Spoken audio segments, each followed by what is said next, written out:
The story begins in a modern city on a sunny day, showing a huge commercial building. Inside, our protagonist is working, but his mind is stuck on a weird event from the day before. Focused on the keyboard, the guy tries to remember exactly what happened last night.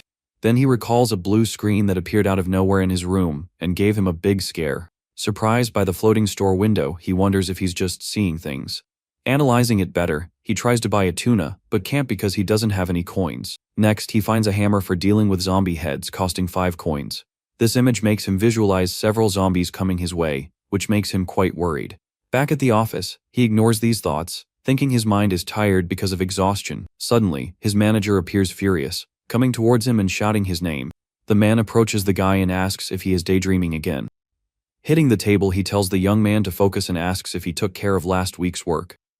The protagonist knows the problem was the other company's fault for not preparing the documents correctly. Furthermore, he thinks his boss is incompetent and is now putting on a show for everyone to see. Annoyed by the lack of response, the manager stares at the guy with an angry expression. He then yells and asks if the employee is going to keep answering him like that. Suddenly, a female voice calls for the manager, making him instantly change his expression. A beautiful coworker offers him a drink and asks him to cheer up. Instantly, the man's angry face turns into a silly smile when he sees the woman. Grabbing her hand, he invites her to dinner after work and totally forgets about the argument. The manager continues to flirt with the woman and says it would be a waste for her to go home looking so pretty. With an awkward smile, she declines the invitation and says she already has other plans for today. The man accepts the refusal and says they can grab a drink another time, while the woman politely agrees. As soon as the boss walks away, the woman sighs in relief for getting rid of the annoying situation. Seeing this, our protagonist thanks her for the help, and she turns to him with a slight smile. Looking at the sky, the guy can only think about how much he'd like to go home right now. Outside, he gets annoyed with his boss and thinks that if it weren't for his coworker, he'd still be there.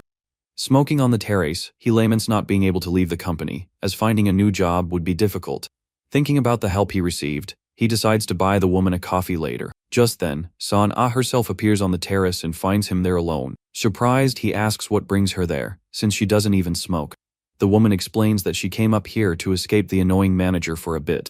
She says that a client went missing and now the boss is taking it out on everyone and still asking her out. Suddenly, she feels a chill and comments that the day is a bit cold, leaving the guy confused. The woman insists it's not normal and shows her arm with goosebumps, even though she's wearing long sleeves. He laughs and says she must be sensitive to the cold, but she grabs her phone to prove her point. Then she shows him a social media post that shows snow in Africa. The protagonist is shocked by the news and wonders if it's really true. She agrees it's strange, and at that moment both of their phones start vibrating with an alert. It was a cold wave warning in the middle of summer, and soon after, another emergency notification arrived. They read the alert which warns about a sudden cold wave and a sharp drop in temperature. They both think it must be a mistake, because a cold wave warning in June makes no sense at all. Suddenly, a small snowflake falls softly onto the protagonist's outstretched hand. His coworker complains about the cold while he looks at the snow in his hand, completely shocked. They both look at the sky and are surprised to realize that it's actually snowing in the middle of summer. By nightfall, the city that was once sunny is now completely covered in snow. Back in the office, the guy drinks something hot and thinks the world has completely gone crazy. Feeling that it's getting even colder, he decides to pack his things and head home quickly. When he gets to the elevator, he sees that the panel shows the 6th floor, so he calls it to go down. However, the elevator doesn't move, and he presses the button again, wondering if it's broken. Suddenly, a blast of icy wind hits him, making him hug himself and complain about the cold. With the status window in his head, he decides to take the stairs to leave quickly. As he goes down the steps, he continues to grumble about the cold and the crazy weather. Nearing his floor, he hears the sound of the elevator doors closing behind him. Turning back, he sees the doors open and wonders if the elevator wasn't broken after all. The doors keep opening and closing by themselves, and he finds the silence of the place strange. Suddenly, all the lights go out and the corridor becomes dark, making him very nervous. Finding the situation dangerous, he decides to forget about his belongings and just get out of there as fast as possible. Soon after, he hears a strange sound of metal dragging coming from inside the office. That gives him chills, and he decides he needs to grab his things and run out of that place. He cautiously enters the dark office to get his belongings and leave quickly. The guy finds the silence strange and remembers that there were more people there before he went up to the terrace. Arriving at his desk, he finds it all messy and wonders what happened. He notices that the place seems to have been abandoned in a hurry and calls out to someone. That strange sound from before and the mess give him a very bad feeling. Determined to leave as fast as possible, he grabs his backpack to finally go. At that moment, a scary shadow of a person appears on the wall behind him. Startled by the sudden presence, he quickly turns around to see who is there. Looking towards the meeting room, he feels that there is something inside. Walking over there, he steps on something on the floor and realizes it's a dirty ID badge. He takes a step back and looks at the ID card on the floor with curiosity. When he picks up the badge, he sees that it's covered in a red liquid and belongs to a coworker. Scared by what he found, he falls backward and wonders what happened there. Desperate, he starts crawling away from the meeting room in great fear. His eyes widen in terror as he stares fixedly at the room door. With great caution, he peeks through the blinds to try to see what's happening in there. Inside the dark room, he can only see a pair of red eyes glowing intensely. The creature inside is crouched on the floor and appears to be feeding on something. Completely terrified by the scene, he can't believe what he's seeing. The creature raises its head and reveals its mouth full of a red liquid and sharp teeth. The guy is shocked to see that the creature is one of his transformed coworkers. Realizing that their eyes have met, he panics and starts running away. The monster jumps over the tables and chases him, knocking the protagonist violently onto the floor. Fallen and scared, he can't believe he's face to face with a real zombie.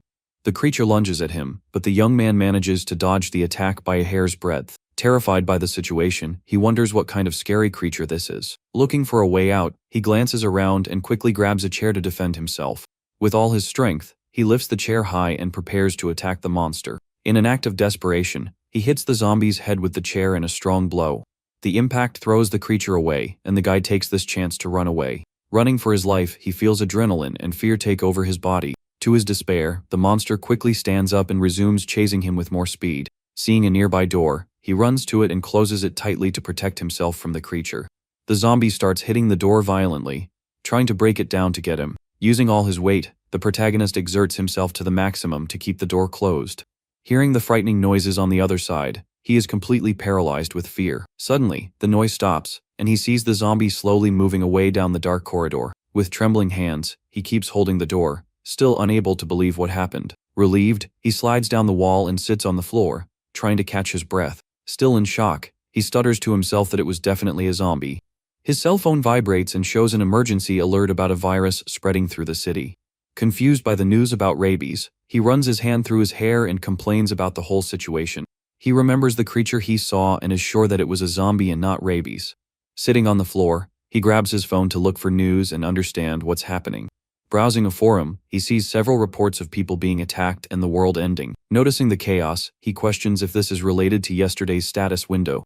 The guy searches for the window but finds no results and dismisses the idea. Suddenly, his cell phone screen starts to glitch, and the image becomes distorted.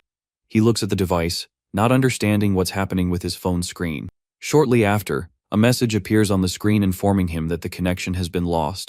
Desperate with the lack of communication, he wonders what he should do now. Putting his hands on his face, he realizes he's in a very complicated situation. Trembling with cold, he feels his teeth chattering and complains about the low temperature of the place.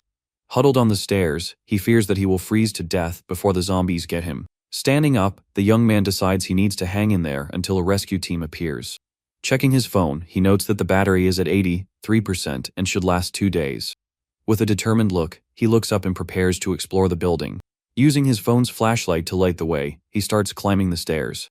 Arriving on the 7th floor, he sees that the building's construction team is located there. He enters the empty floor, hoping to find clothes or food to survive.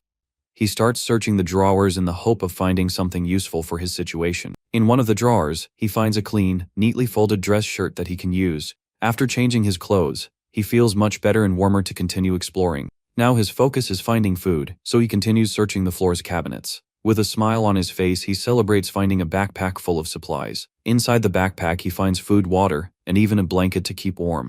He thanks the unknown owner of the bag and puts it on his shoulders, ready for what comes next. With the supplies secured, he now needs to find a weapon to defend himself. Approaching a door, he is surprised to find a set of golf clubs. With an ironic smile, he realizes that his boss's golf clubs might be useful.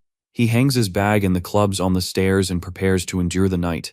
Wrapped in the blanket, he wonders if the food will last 3 days and if rescue will arrive. Looking out the window, he sees the snow falling outside and worries about his situation. The streets are chaotic with cars exploding and hordes of zombies everywhere.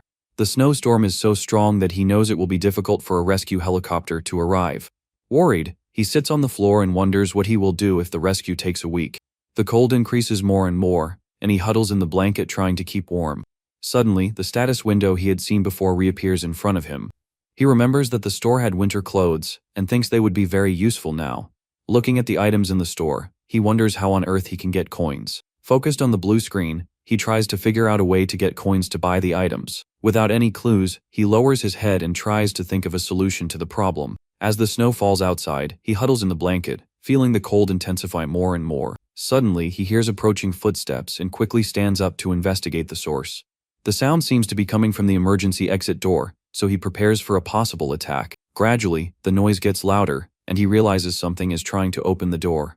With his heart racing, the guy prepares for the worst and grabs his golf club tightly. He gets rid of the blanket and positions himself to attack, imagining it to be another monster. The doorknob starts to turn slowly, indicating that the door will open at any moment. Holding the club with both hands, he lifts it above his head, ready for the strike. As soon as the door opens, the young man doesn't hesitate and delivers an attack with all his strength. At the last second, a person runs in and narrowly dodges the blow. Without time to think, he prepares to attack again with the golf club in hand. The man protects himself with his arms and desperately shouts for him to stop the attack. Surprised, he recognizes the person as a coworker and slowly lowers his weapon. He remembers that this was the annoying guy from the sales team and is quite disappointed. The man explains that he was in the break room when he heard knocking on the door from outside. He boasts about being smart and locking the door from the inside to protect himself.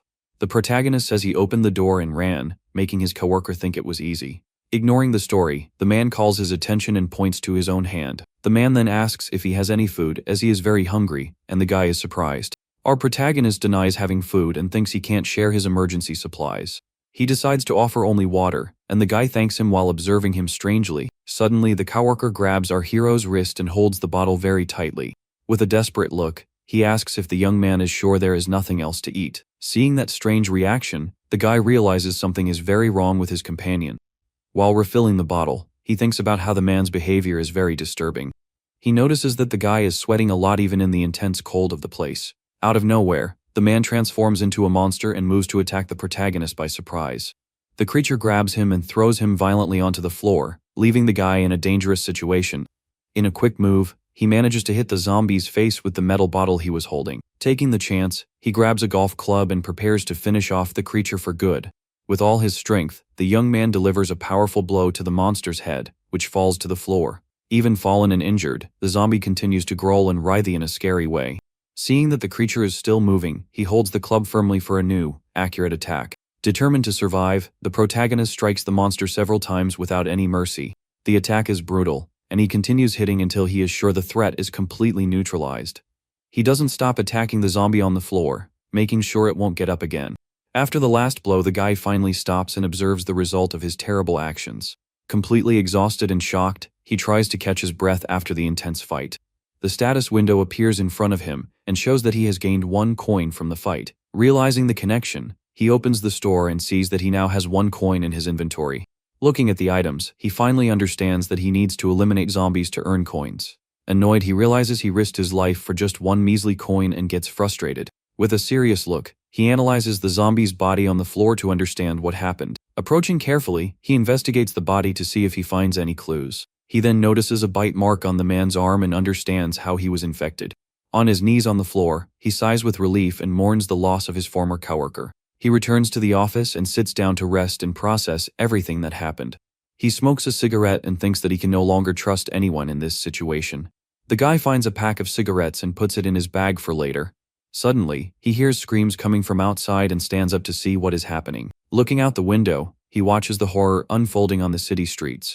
A survivor bravely fights a horde of hungry zombies with a stick. Unfortunately, he is surrounded by the monsters and quickly overwhelmed by the large number. In a short time, the man is completely overwhelmed by the zombies without a chance to escape. The creature that overwhelmed him turns around and shows its now disfigured and scary face. Scared by the scene, the guy moves away from the window and goes back inside the office. He sits in a chair and laments the terrible situation he is now in. Looking at the snow falling outside, he prepares for another long night of survival. Lying on a desk, the protagonist tries to rest a little in the dark, cold office. Now on the 3rd day, his cell phone battery is at only 3%, and he gets worried. With few snacks remaining, he spent his time saving energy and looking out the window. During this time, he saw several people trying to escape, but all ended up turning into zombies in the end. Despite everything, he concludes that he needs to move and begins packing his equipment to leave. Staying still there will only bring him closer to the end, so he needs to find other survivors.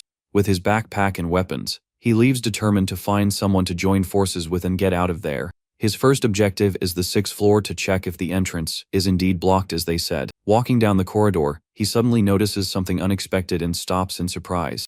With a sparkle in his eyes, he sees a light and is filled with hope as he realizes what it means. Excited by the discovery, he starts running through the office towards the light he saw in the distance. Arriving at the window, he looks out, but his expression of joy soon disappears from his face. The landscape outside remains the same, with all the city buildings covered in a lot of snow. His eyes reflect the desolate city as he thinks about what he should do next to live. He is disappointed to see that it is still dark outside and his hopes diminish a little. However, the lights came on, so he concludes that someone turned on the emergency generator. This confirms his suspicions, and now he is sure that there is another survivor in the building. Knowing that the lights can go out at any moment, he needs to act very quickly. He needs to find the other survivor before the power runs out and everything gets dark again. The guy deduces that the person is on the 1st floor and starts going down the stairs carefully. To avoid making noise, he takes off his shoes and ties them around his neck carefully. He goes down the stairs in silence and thinks this is better than attracting hungry zombies. Arriving on the 6th floor, he approaches the door to check the situation on the other side. With great caution, he peeks through the door crack to take a quick look at the corridor. He sees that the entrance is blocked by heavy equipment, exactly as he imagined. Excited by the discovery, he believes there may be more survivors than he thought.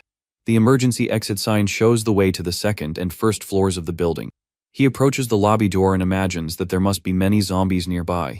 Taking a deep breath, he turns the doorknob slowly and prepares for what he will find.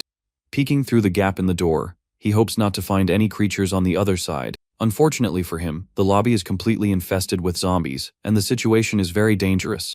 Creatures are everywhere, and he realizes that leaving the building will be an impossible task. Surprised by the quantity, he sees an entire horde of zombies wandering on the 1st floor. Relieved, he closes the door and realizes that the zombies outside still haven't managed to get in.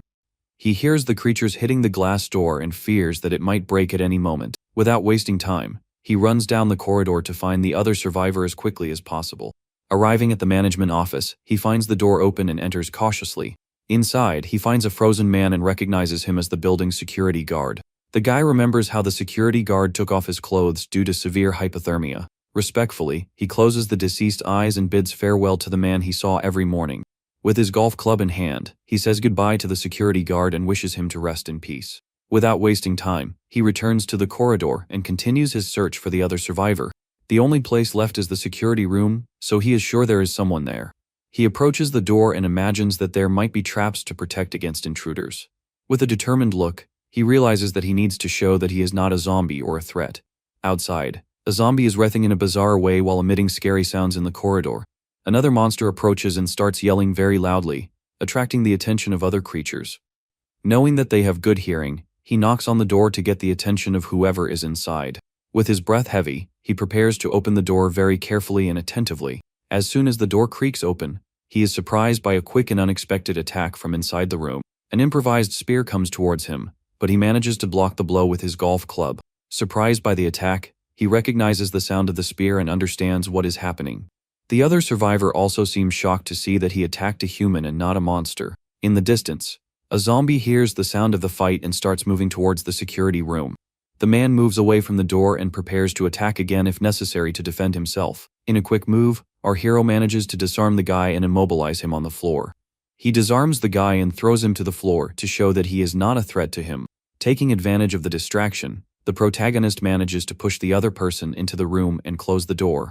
He locks the door quickly to ensure that the zombies cannot enter the place. Now safe, the two survivors face each other, ready to find out who the other person is. The man asks if he is human, and our hero confirms while they both look at each other suspiciously. The protagonist explains that he came because of the generator, and the other person understands the situation immediately. To identify himself, he shows his ID badge and introduces himself as the assistant manager of the sales team. The man also introduces himself, but our hero worries about the possibility of him being infected. He analyzes the guy and realizes that he is not sweating and seems to feel cold like him. The two continue to stare at each other, and our protagonist tries to think of a plan for the situation. The other man notices the backpack on the young man's back and looks at him with a curious and attentive gaze. With the improvised weapon in hand, he remains defensive and ready for any movement. The protagonist notices that the other person is not hungry and concludes that he is not infected. He tries to approach, but the man steps back, making him even more suspicious of his actions. Our hero realizes that he made him tense and now needs to find a way to break the ice. With an idea in mind, he drops his golf club and takes the pack of cigarettes from his bag. The other man observes his movements attentively and remains defensive without lowering his guard. Our protagonist shows his hands to prove that he doesn't want to fight and tries to calm the atmosphere. He then remembers that smoking together can help relax and decides to offer a cigarette. The other man looks at the cigarette and then at the guy with a doubtful expression on his face. He takes the pack of cigarettes and extends it to the man as a gesture of friendship and trust. With a smile, he offers a cigarette and waits for the other person to accept so they can talk. The man accepts the cigarette and looks at him with a serious look, but now a little more relaxed. Still holding his weapon, he seems calmer, and the two can finally understand each other. The man thinks for a moment and decides to accept our confident protagonist's offer. He takes the cigarette and asks for one to smoke while putting his improvised weapon on the floor. Our hero lights the cigarette on the table, and the two finally start to relax a little. The other guy says he feels alive again, and our protagonist agrees with a smile. Suddenly, the man's stomach rolls, and he feels awkward about the unusual situation. He explains that he only ate half a chocolate bar, and our hero decides to help him with that. The protagonist imagines that he must have gotten the food from the break room on the floor. The man opens his backpack and shows instant noodles, breaking them in half. He offers half to our hero and advises him to chew well so as not to get sick. The two eat together, and the protagonist asks if he cleared the entire second floor. The guy confirms and says he no longer needs to worry about storing food in the refrigerator. With his mouth full of noodles, our hero continues the conversation with his new companion. Now calmer, they sit down to talk and better understand each other's situation.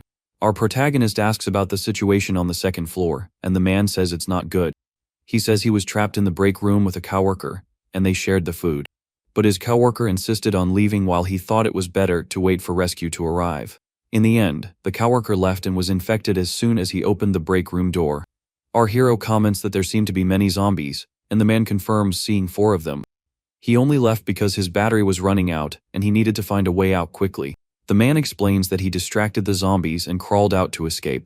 Our hero praises the man for escaping 4 zombies, and he accepts the compliment. He then asks if the other person was the one who turned on the generator, and the guy confirms the information. Seeing a power strip, he understands that the power was turned on to charge something. The man in glasses asks if the cell phone is still useful, and our protagonist looks at him confused. The other person is surprised and asks if he survived all this time without using the internet. Our hero says there's no signal, but the man reveals that the satellite internet works. Shocked by the news, he remembers the Spacelink company and confirms that he knows it well. The man explains that there are still servers running in some online communities. He offers to charge our protagonist's cell phone and invites him to sit down. The cell phone starts charging, and our hero can finally connect with the world. He sees posts from other survivors and realizes that the internet is indeed working. Grateful, he turns to the man and thanks him for all the help he offered. The two stay silent for a while and observe the environment with great attention and calmness. Suddenly, the light starts flickering, and they look up, worried about the situation. The man in glasses warns that the emergency generator is about to run out of power. He then asks what our protagonist intends to do next and looks at him seriously. The guy says he is going to stay there, and our hero realizes that he wants him to leave. He understands that he is a burden to the other person, who only wants to protect himself and save food. Our protagonist agrees that they are not ideal companions at the moment. With a determined look, the two face each other and decide that it is better for each to go their separate ways. Our hero decides to leave, as he knows that he would be an obstacle for the other survivor. The man in glasses understands the decision and agrees to the separation of the two survivors. Before leaving, the man takes something from his backpack and turns to our protagonist. He offers a flashlight and a portable charger as a farewell gift to the guy. Surprised and grateful, our hero accepts the items and knows they will be very useful. In return, he offers a lighter, and the man thanks him for the unexpected gift. The two say goodbye, and our protagonist prepares to go his way alone. With a smile, he turns and bids farewell to the other survivor with a friendly gesture. The man wishes him good luck, and the two separate with the hope of meeting again. Our hero says goodbye and hopes they see each other again, alive and well in the future. He hurries to leave before the power runs out, and everything gets dark again in the building. Looking at the lobby door, he sees that the zombies are still trying to enter the place. With his golf club in hand, he prepares to explore the rest of the building alone. He goes down the stairs and decides to go to the basement to get the company car and escape. The parking lot is full of cars, and he realizes he can use one of them to escape. However, he considers whether leaving now is the best choice or a rash decision. For now, he decides to go up and gather more information before trying to escape the building. He climbs the stairs, determined to explore and find a safe way out of the place. Suddenly, the lights go out, and the corridor is in total darkness again. Calmly, he takes the flashlight he received and prepares to continue his journey in the dark. With the flashlight in hand, he lights up the dark corridor and prepares to climb the stairs. He moves slowly and carefully, knowing that the zombies may have moved. Climbing the stairs, he passes the 4th and 5th floors with great attention and caution. With the flashlight illuminating the way, he hears a strange noise coming from above and stops. He realizes there is someone on the floor above, and the probability of it being a zombie is high. With the golf club in hand, he prepares to face whatever is up there. Determined to survive, he decides to move forward and break any obstacle in his way. He puts his bag and flashlight on the floor to fight with more freedom and agility. Suddenly, a zombie appears at the top of the stairs and starts moving down toward him slowly. Relieved, he realizes that the monster is facing backward and he can pass without being noticed. In silence, he climbs the steps and takes the chance to sneak past the creature unnoticed. However, the zombie turns and attacks him by surprise with a quick and unexpected blow. The creature attacks him fiercely, but he manages to defend himself from the blow with his golf club. Scared by the sudden attack, he prepares to retaliate and fight for his life. The zombie jumps on him, but our hero hits it with the club and throws it away. With an accurate blow, he hits the monster's head with all his strength and determination. The impact makes the creature fly and hit the wall with a loud, scary sound. The zombie screams in pain, but our protagonist doesn't stop and prepares for the final blow. With a battle cry, he attacks the monster with another powerful and definitive blow. The zombie falls to the floor, and our hero finally manages to neutralize the threat and breathe. With the zombie's body lying on the floor, he finally breathes a sigh of relief and rests. With his heart racing, he wonders if the fight is finally over and if he is safe. To his misfortune, the zombie starts moving again, and he realizes it is not over yet. He hits the creature one more time with all his strength to finally finish it off. After the blow, the status window appears, and he gains one more coin for the victory in the fight. The blue screen breaks, and he realizes that the head of the golf club also broke. He picks up the broken piece and decides to keep it, as it might be useful in another situation. With the flashlight in hand, he investigates the body and wonders where that zombie came from. He checks the terrace door and sees that it is closed, so the monster came from somewhere else. Worried, he realizes that the 7th floor may no longer be a safe place to stay. He returns to the office and checks if the place is still safe and without any threat. Relieved, he breathes deeply and prepares to rest a little after the intense fight. He drinks some water to calm down and thinks about the speed of the zombie he faced. The creature was much faster than a normal human and seemed like a wild animal attacking. He realizes that if there were 2 zombies, he would have died and needs to find allies quickly. He grabs his cell phone and decides to check the internet for more information about the zombies. In the survivor gallery, he sees hundreds of posts from people all over the country. He reads reports about the temperature dropping and the difficulty of finding safe drinking water. Unfortunately, there is not much new information about zombies and their weaknesses at the moment. He summarizes what he knows and remembers that they are sensitive to sound and have poor sight and smell. He knows that he can only stop them by crushing their heads and that a bite is fatal. Frustrated, he realizes that the internet only has people asking for rescue and no real help. This leads him to a terrible conclusion, and he realizes that the government has collapsed. Desolate, he understands that no one will come to save him and that he is on his own now. Suddenly, he sneezes and feels his body trembling with cold and weakness in the office. On the 5th day of survival, he realizes that he is about to catch a cold. He knows that getting sick now means the end, and he needs to find a solution quickly. To warm up, he starts doing exercises and generating heat with his own body. His stomach growls with hunger, and he decides to eat a chocolate bar to replenish his energy. He eats the whole bar, as he knows he needs calories to survive the cold. After eating, he prepares to leave in search of more food and essential supplies. He decides to leave his shoes behind to make less noise and not attract the zombies. He remembers that there is still food in the development team's break room. The problem is that the zombie coworker has the backpack, and there are more monsters nearby. He hides and observes the dark office infested with hungry zombies. He notices that the zombie coworker is still wandering around the office with the backpack on his back. Our hero knows that the only way is to eliminate the zombies one by one and get the backpack. He observes the monsters moving and plans a strategy to attack without being noticed. The first zombie is near the door, and he prepares to attack the monster by surprise. He approaches carefully and prepares for the first confrontation in the dark office. He counts the zombies and realizes that there is one more somewhere in the office. Confused, he wonders where the last zombie is and if he hasn't transformed. He needs tools to fight, but he knows there is an unknown zombie nearby. With the flashlight, he peeks through the door window and sees that the break room is empty. He enters carefully and prepares for any surprise attack from a monster. The room is dark, and he uses the flashlight to look for supplies and tools. With a smile, he sees that the supplies are still there, and he can take what he needs. Suddenly, he hears approaching footsteps and quickly hides so as not to be seen. With a determined look, he prepares to put his plan into action and attract the zombies. He uses a cup to make noise and attract the attention of the creatures on the other side. The cup falls to the floor, and the sound attracts a zombie that approaches to investigate the source. The creature approaches, and our hero prepares to attack the monster by surprise. The zombie enters the room, and our protagonist attacks it with a quick and accurate blow. He hits the monster's head forcefully and neutralizes it before it can react. With a smile, he celebrates the victory and prepares for the next step of his plan. Suddenly, he hears more zombies approaching and sees them trying to break down the door. The creatures bang on the door violently, and our hero needs to act fast to escape. He looks in the mirror and sees the reflection of the zombies trying to enter the break room. He locks the door and celebrates that his plan worked exactly as he imagined. With the zombies trapped, he can finally grab the backpack with the food and supplies. With the flashlight in his mouth, he celebrates the victory and prepares for the next zombie. Suddenly, a zombie grabs him by the leg and pulls him to the floor with great force. The creature holds him tightly, and our hero realizes that he is in trouble again. The monster opens its mouth to bite him, but he manages to defend himself in time from the attack. He puts the flashlight in the zombie's mouth to prevent it from biting his arm. With the flashlight holding the monster's mouth, he gains time to think of a plan.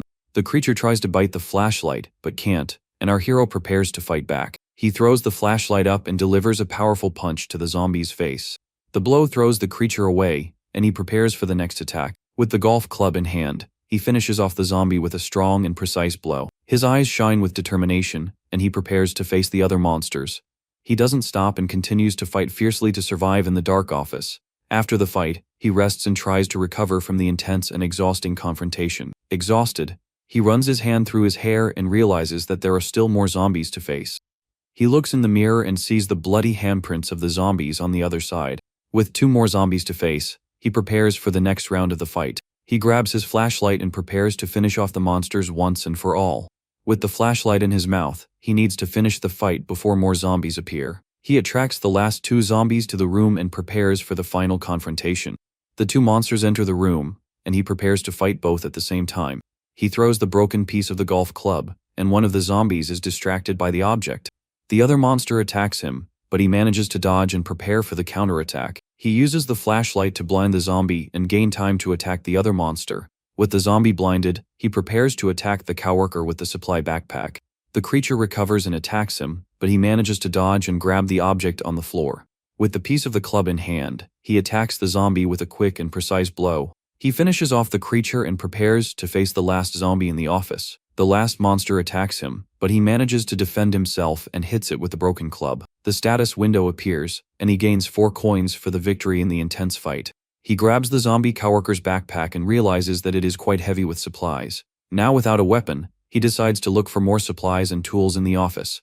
He starts searching the desks and drawers for something useful for his survival. In one of the drawers, he finds a portable charger and nutritional supplements. With a smile, he celebrates his luck and puts the new items in his backpack. Excited by the discovery, he decides to also search Development Team 2. He enters the room and starts looking for more supplies and useful tools. The guy manages to find some things that will help him move forward. Happy with the result, he manages to find a charger and several supplements. With a full backpack and a flashlight in hand, he prepares for his next journey. He walks through the office, and now his goal is to explore another part of the place. Suddenly, he remembers the last zombie and worries about the possibility of an attack. Without a weapon, he knows he is in danger and decides to leave the office as quickly as possible. He runs through the dark corridor and steps on something on the floor, leaving a mark of blood. With the backpack in his arms, he finally manages to calm down and breathe a sigh of relief in the place. He laughs at the thought that he feels safe in the office even with the chaotic situation outside. Tired, he hugs the backpack and allows himself to rest a little after so much stress. He decides to check what he managed to grab in the backpack and prepares to organize his items. Inside the backpack, he finds snacks, chocolate pies, cookies, and instant noodles. With a huge smile, he celebrates his luck and is grateful for having found so much food. With these supplies, he knows he can survive for 1 month if he has drinking water. As the adrenaline drops, he starts to feel cold and shiver in the dark, icy office. His wet feet worsen the situation, and he decides to wash himself a little to warm up. He washes his feet with the cold water and complains about the intense cold he feels in his body. Suddenly, he notices a wound on his foot and worries about the possibility of infection. Shocked, he wonders if he was scratched by a zombie during the intense fight earlier. He remembers that he wasn't bitten and tries to calm down so as not to panic in the situation. With his cell phone in hand, he searches about the infection and if scratches can transform him. He finds a post from another survivor who was scratched and did not transform. Relieved, he reads that only bites can turn people into hungry zombies. With this information, he can finally relax and prepare for the next day. Happy not to be infected, he celebrates the news and feels much more relieved. He puts his phone away and gets up to continue his journey in the dark and cold office. However, the problem now is the cold, and he needs to find a way to warm up. He tears the blanket and realizes that his feet are freezing, and he needs to warm them up quickly. With the status window in front of him, he opens the store to see if there is something useful for him. He looks for winter clothes and finds several options to protect himself from the cold. The store offers winter clothes, boots, gloves, and hats, all costing 3 coins. Frustrated, he complains that the items are sold separately and for the same high price. With no choice, he decides to buy the boots to protect his feet from the intense cold of the place. The boots appear in front of him, and he is surprised by the magic of the status window. He picks up the boots and tries them on, curious to see if they will fit his feet. The boots fit perfectly, and he realizes that the items are personalized for him. However, he knows that just the boots won't cure the cold and he needs something else. He looks for more options in the store but finds nothing that can help him with the situation. With a determined look, he continues to look for something that can solve his problem. Suddenly, he finds a mysterious item in the store and decides to buy it to see what it is. He presses the purchase button and spends one of his coins to acquire the new item. A pair of sweatpants appears in front of him, and he is confused by the unexpected purchase. However, he uses a thermal patch from the pants and feels a little more alive and warm. With his feet warm and a little more comfort, he prepares for the next challenge. He complains about the price, but knows that the thermal patch is essential for his survival. With the patch on his feet, he feels an immediate relief and manages to warm up a little. With a smile, he feels alive again and ready to face what comes next. Sitting near the window, he observes the snow falling and prepares for another day of fighting. On the 7th day, he goes to the sink and realizes that the water has been cut off in the building. He prepares for the worst and fills his bottles with the water that was still left in the faucet. With about 2 liters of water, he knows he only has enough for a few more days. Lying on the floor, he despairs when he realizes that just when he was getting better, the water runs out. He grabs his phone and sees that other people are also reporting the lack of water. In one post, a survivor says he is going out to look for a nearby supermarket. Other people ask if he went, and the man confirms that he is going and will post if he survives. He sees the post and realizes that the number of new publications is decreasing every day. With a sad look, he concludes that most of the survivors have likely already passed away. Looking out the window, he can barely see signs of life and feels increasingly alone. He tries to remain optimistic and believes that there are still other survivors out there. On the 8th day, he checks the post of the man who left and sees that there is no response. With hope dwindling, he realizes that he can no longer stay put waiting for a miracle. He looks at the snow-covered city and knows that he needs to act to survive. With a determined look, he gets up and prepares to go out in search of a way out. With limited food and water, he knows he can no longer wait and needs to risk everything. He knows that leaving alone is the same as dying and needs to find an ally to survive. The problem is that he needs a weapon to move around and look for other survivors. He only has a golf club that is not very durable and breaks easily against the zombies. The store offers a hammer for crushing zombie heads, but it costs 5 expensive coins. With 5 coins, he could buy winter clothes and a thermal patch to warm up. He decides to explore the other floors in search of supplies and weapons before spending his coins. On the 4th floor, he enters an office and prepares for what he might find inside. He is confused to see the office empty and wonders what happened to the people there. With the flashlight, he illuminates the place and realizes that there is no one and everything is silent. He notices blood stains on the desks and keyboards and starts to suspect the situation. Besides the stains, he smells a strange odor in the air and realizes it's the smell of zombies. He doesn't understand where the bodies are and what happened in that abandoned office. He tries to open a door, but it is locked from the inside, and he can't get in. Surprised, he wonders if someone is hiding inside, but hears no noise. Suspicious, he prepares to break down the door and find out what is on the other side. With his golf club, he hits the doorknob hard and manages to break the lock. He announces that he is entering and prepares to face whatever is inside. With a strong kick, he opens the door and enters the dark room with his club in hand. The door opens, and he can finally enter the room to investigate the mystery. He sees several cabinets and drawers and prepares to look for supplies and clues. Shocked, he turns and sees a pile of zombie bodies in the corner of the dark room. He counts at least 10 bodies and wonders who is capable of eliminating so many monsters. With a curious look, he wonders if there was someone so strong in his company. He realizes that the place has been searched, and that there is nothing useful left for him there. Frustrated, he realizes that someone has already cleared the floor and taken all the supplies. He wonders who was so thorough as to take everything from the abandoned office. He finds a mug and realizes that there is a note left by the other survivor. The note explains that the survivor cleared the floor and piled the bodies in the room. He reads that the other survivor left a shirt and warns him to avoid the 5th floor. The note reveals that the man is going to the West Coast to protect himself from the zombies. He regrets missing the chance to find an ally by just a day's difference. The survivor identifies himself as a colleague from the accounting team and a former Special Forces member. On the back of the note, he finds a PS that talks about a gift left in the drawer. Excited, he opens the drawer and finds 2 sachets of coffee as a farewell gift. With an ironic smile, he realizes that the gift is not very useful but appreciates the gesture. On the 10th day, he eats a chocolate bar and rereads the note from the other survivor. He remembers the warning to avoid the 5th floor and is curious about what is there. He climbs the stairs and decides he needs to find out what is happening on the floor. He approaches the door and prepares for the worst he might find on the other side. The tension increases, and he prepares for another confrontation in the zombie-infested building. He wonders why the 5th floor is dangerous, since it is the president's office. He throws the paper away and decides to trust the other survivor's warning for now. He hasn't seen any signs of life since the day before and feels increasingly alone. Over time, the chances of finding an ally decrease, and he needs to act fast. He doesn't want to miss another chance and decides to look for survivors on the other floors. Looking at the blinds, he wonders how many floors he will have to check to find someone. Suddenly, a light flashes in the building across the street, and he realizes it might be a signal. He runs to the window and sees someone in the other building sending a light signal to him. With a smile of hope, he realizes that he has finally found another survivor. He sees the person in the other building, but can't understand what they are trying to say. Confused, he tries to communicate with the other survivor, but the distance is a hindrance. He uses his cell phone to try to read the message the person is trying to convey to him. With the camera zoom, he manages to read the note and understands the message from the other side. The note says there are people on floors 6 and 7 and invites him to join them. Excited, he celebrates the discovery of more survivors and prepares to go there. With the golf club in hand, he prepares for another journey in the infested building. He goes to the president's office and wonders what he might find inside. He enters the room and is faced with an unexpected and very surprising scene there. Instead of zombies, he finds the company president's private gym. Shocked, he realizes that the president had his own private gym in the office. He sees that the entrance is not blocked and wonders if the survivor cleared the path. He approaches carefully and identifies himself as an employee from the 7th floor of the building. Suddenly, he trips over something and falls to the floor, knocking several objects off a table. He realizes that the door has been broken down and that something strange is happening inside. He feels a presence behind him and turns to see a scary shadow approaching. A zombie attacks him from behind, but he manages to defend himself with the golf club in time.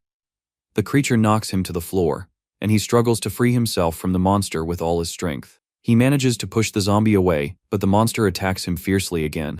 He kicks the zombie hard and throws it to the other side of the room to buy time. With the monster down, he prepares to finish off the creature with his golf club. With the zombie on the floor, he prepares for another blow and to end the threat. He attacks the zombie with force and finally manages to neutralize the scary creature. Exhausted, he cries with relief and recovers from the intense and dangerous confrontation he faced. He gets up and looks for supplies in the room, but finds nothing useful there. The status window appears, and he gains -1 coin, leaving him confused by the situation. He wonders if the survivor in the other building was lying about the allies. Suddenly, he hears a noise coming from a closet and approaches to investigate. Relieved, he realizes that the man didn't lie and that there is indeed a survivor there. He prepares to open the closet and find the other survivor in the building. With hope, he prepares to meet his new ally and fight for survival. He knocks on the door and warns that he doesn't want to hurt anyone and just wants to talk. He asks the person to identify themselves and says that he came to join the others. Our hero introduces himself and says he is also an employee of the company and the sales team. Without a response, he prepares to break down the door and enter the room by force. A voice asks if he is assistant manager Song, and he is surprised by the question. The door opens, and he sees his coworker Sean, standing there in front of him. Shocked, he realizes that she has been there all this time, hidden and safe from the zombies. The two sit down to talk, and he understands that she was there from the beginning.